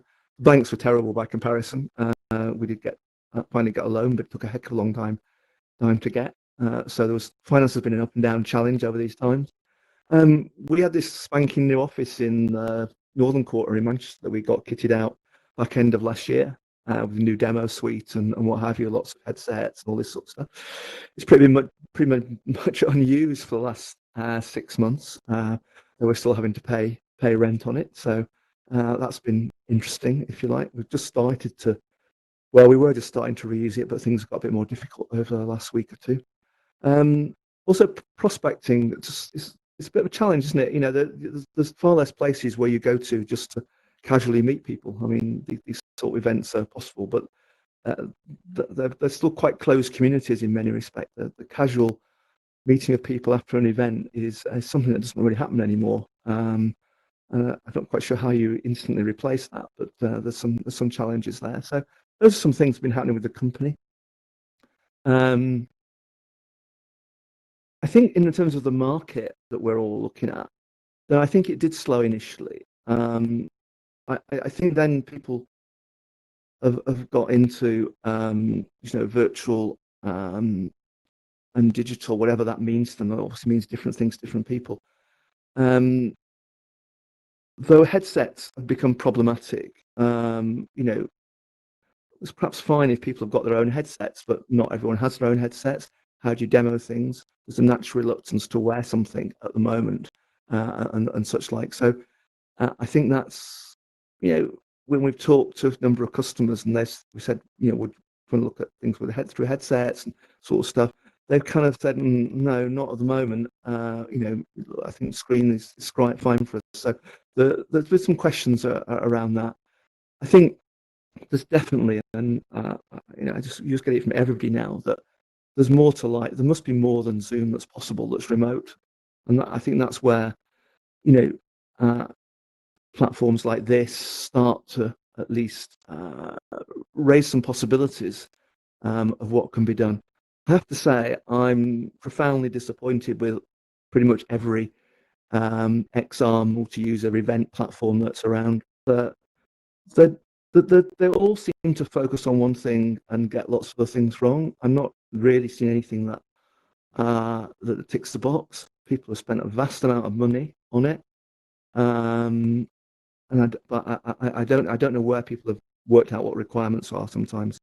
I go back occasionally to that land called Second Life, which is a really weird place these days if people ever go.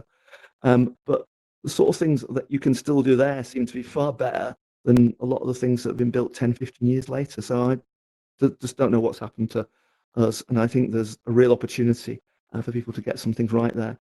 There's also, I think what the crisis has also pushed is more of a sort of on-demand XR in that sense. So, don't, particularly in enterprises, life is not going to be around putting a headset on all the time. Headsets can be used as appropriately at appropriate times. And so the ability to create some application that uses a headset at an appropriate time, and maybe for short periods, is much more, I think it's much more sellable than applications that just sit you in a headset for even tens of minutes and things like that. And I think that on-demand bit is becoming more relevant because of the crisis as well. In addition, there are obviously visualization techniques and things like that allow us to create some applications that are helpful in combating the crisis or helping people plan. And I'll come to one application that we've been involved in later. So I think there's massive opportunity in the market, but I think we do need to get some better tools, better platforms out there than we currently have, and get people to think a little bit more before they build stuff. Just the sort of things we're doing at the moment. We're working in nuclear, doing characterization of things that were built 50 years ago. Characterization means visualizations. You scan it with some clever scanning device, try and work out how to take it apart. We're doing health and safety training. We're doing a lot of point cloud streaming into virtual worlds. We're doing some work around education. We've got virtual school. We're working with an online provider there. We're doing some football was being talked about earlier. We're doing some football coaching. Coaching anything is challenging in these days, but we're doing that in VR, professional football coaching. We've got a virtuality bike, which some of you may have come across before, and that's been used quite heavily for consultation, and also we're working with a company on an exercise version of that. Obviously, cycling and walking. Lots of cities keen to improve their provision around that, so that's become quite relevant. And around COVID, we're doing some work around intervention planning, and I'll show you a quick video next. We'll get away from my boring PowerPoint slides. We've won a European project looking at how technology can be used to help with the crisis. And our particular project is called Rapid, and it's about prototyping interventions in cities or other areas that you need in order to get people to social distance or to move around in different ways. And we're working with 2 European cities. We're working with Copenhagen, and they're looking at how they move people around their central station. And we're working with a city called Sabadell, which probably not many of you have heard of, but it's next to Barcelona. It's a city of about 300,000 people.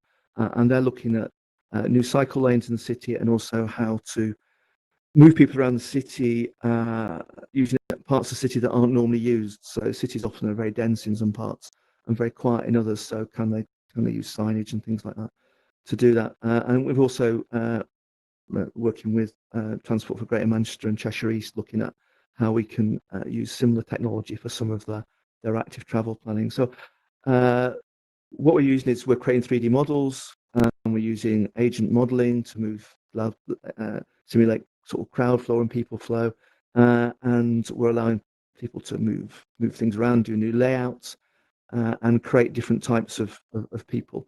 The video you'll see is very much work in progress with Copenhagen. It's not complete.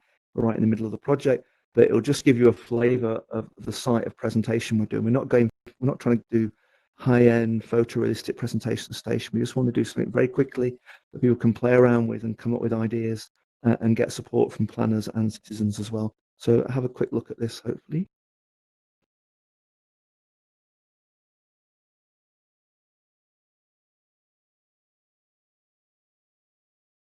This is primarily being consumed with on screen at the moment, but it equally could be consumed with a headset if you wanted to. The Sabadell version with bikes is more likely to be used, in part at least, with headsets. This is just showing an initial flow of people onto the station. You can set this up in lots of different ways, and then the consequences of changing things around. And the idea here is that we're not doing full-scale pedestrian modelling. There's lots of big systems around that do that. We're enabling people to do this quite quickly and change layouts so they can get a sense of what options are going to cause problems. As you can see there, i.e. the whole idea of it being rapid. So with both planners and with citizens, you could actually come up with new ideas. So this will hopefully be when it gets to its final version, be going live with the Copenhagen guys early next month. Their challenge is very much similar to public transport here. The cities are a bit more perhaps busy, but public transport's still down at 30-40% of what it was pre-COVID. And that's what was my little hop along through the crisis from our point of view. I'd love to take any questions or other people's comments on what their experiences have been. That's my email address if you want to talk about anything specific at a later date. That's me. Thank you very much. Really appreciate it. Nice one. Yeah, does anyone get any questions at all? If you want to use the raise hand button. Cool. Well, if there's not any today, as Vin says, you can get hold of him then via that. I really would like to thank you all for coming along today. The event is left open for a little while, so if you do want to have a little bit of an explore or chat to us or anything like that, then do feel free. Oh, we have a hand raised. Has that just happened? I'm going to give Alessandro, wherever you are. Would you like the megaphone? Where are you?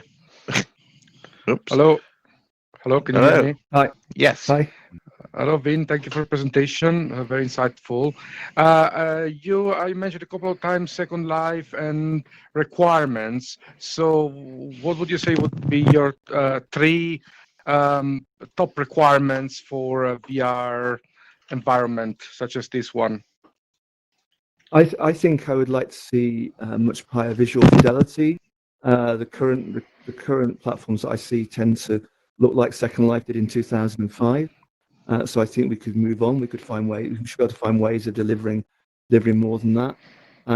I think I'd like to see them to work without viewers and things like that. I'd love to see them working always in a browser of some kind, and I'd like them to scale in a way that there are lots of worlds that seem to be very confined. You go out to Second Life, it had an architecture that allowed you to have 20,000, 30, 50,000 people in the same place, as many big games do. You don't see them all at the same time, but I know they're there. I can communicate with them. So I'm looking for those sorts of things. I'm looking for that high fidelity. I'm looking for delivery on a browser, therefore, on most platforms quite easily, and I'm looking for scalability. I think there's a big debate then about how much you want to be able to tailor. The last point will be about tailorability. I think you need to be able to tailor it according to who you are. So end users want to make some changes, but developers like ourselves, often want to be able to make bigger changes. So I think having some flexible tiering of change as well. So those are my requirements. Thank you. Makes sense. Definitely agree. To be honest, we've been spending a lot of time looking at different platforms, and yeah, we had a little conversation earlier, didn't we? So I definitely agree. To be honest, yeah. I think it'll get there though. Also, a combination is not going to work forever, is it? I think. But yeah. I think there's quickly there's a divide, which is social or enterprise platforms, and it's the place that killed Second Life to a degree. They tried to become an enterprise platform at one point, but actually remained a social platform. And the social, so all the enterprises said, well, I'm not going in this this odd place. I can't take my clients in here, so it's there probably is a divide, and I know people in an enterprise world like to be a bit social as well. So it's just trying to get the right balance, I think, sometimes. Definitely, yeah.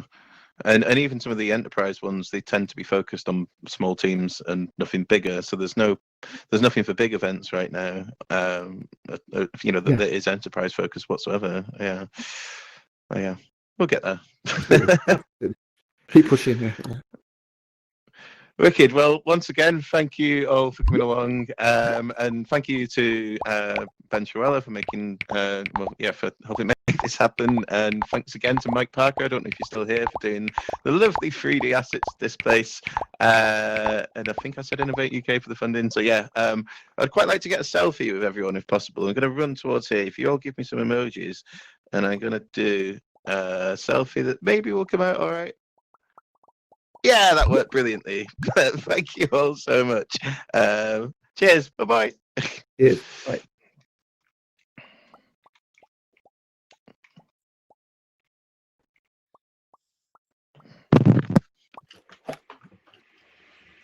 So, Nick, welcome back. Nick? I got disconnected. Yeah. So can I ask you a question about your let's keep going. technology a little bit more? You mentioned Wait a minute. Can you find the corner? Right, and I think your first image was from Unreal Engine, I guess. Yeah, so actually we only have a plugin for Unity at the moment. Our Unreal Engine plugin is in development. It works. That seems to vaguely work. Yes. Oops. Okay. So, but in fact, your technology, it's not a motion capture, right? So it's not a 3D model. It's hidden. Yeah, exactly. We don't use any sort of skeleton estimation or anything like that. We it is. You're quite quiet. You can turn it up. We see in the options. So we're trying. Yeah, what we do basically, we do surface estimation and we render that. So if you throw a basketball into the scene, that renders exactly the same. So we are also quite close to the music. It's got nothing to do with it. Although motion capture is very similar, it's a good way to describe it. And we do expect to eventually have metadata which includes skeleton estimation in. We don't. It's not working. Oh no. So yeah, it was glitching out and crashing. Cool. Really interesting. I think future I've tried to put my microphone in entertainment and I can hear you. It's working alright. In general. It's just a little bit quiet. Oh, right, okay. There's no point to render 3D models. Oh, right. Capture the whole scene and broadcast live, right? Exactly. Did you ever look around? That's what we I've had a little bit about it. I don't know how to just capture and broadcast the whole thing. There's two different methods of input on there. So if you go to like settings and then input, it's not on input actually, is it? It's on. Oh no, I can't see it because I'm not on PC. I think it is input, and you can change it to like old controls rather than new ones or something. There's two different ways of doing it, and you can't really move your hands as such, but you can do some of the stuff that you struggle to do otherwise. Like, but no, you can't move your hands; they just stay like here somewhere. When you came up a ways earlier, and I was just like, I don't know what I'm doing. This is mental. I was just like, I was trying to shake my head, I was like move from side to side or something like that, trying to jiggle.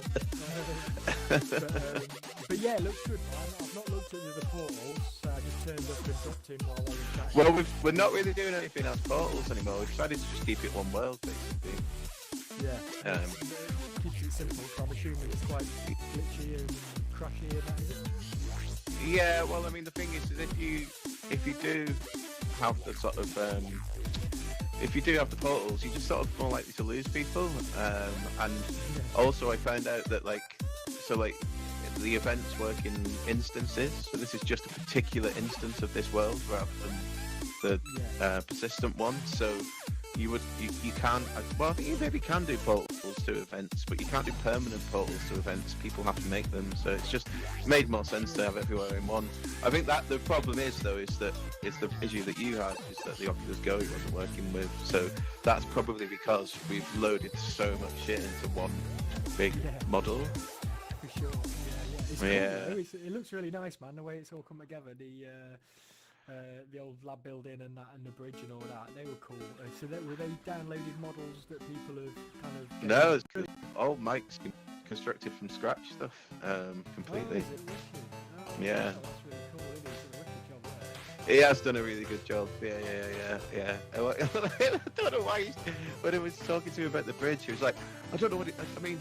I'm not sure what the bridge is like." I was like, "Mike, it's one of those photographed things on the planet." Like, I'm showing like 3D models and loads of photos to model them from. But yeah, we got there.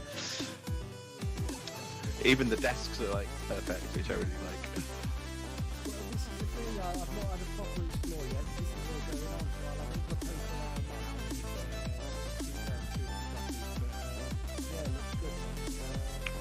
now. Nice one. Yeah, what's your beef then? What's the crash for the next week and that? Now you've had this tilt and you've got your event done. And you're going to have some Oh god, I'm so pleased this is over. Yeah, 'cause it's been a big stress. There's been so many different aspects to juggle and so much discovery and experimentation and buggy stuff and like working stuff out. So it's been a bit of a stress. I'm busy most of this week. Although I think the weekend I might have some time. Maybe Sunday or something. I think I'm free if you're out for a pint or something.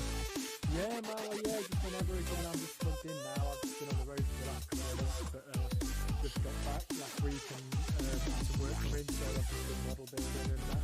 Nice. So just been plugged in while the weather's grim, so I'm just going to keep cracking on and get more shots going. Yeah, right. Nice. Yeah, so social and a bit of Java will be good. Nice.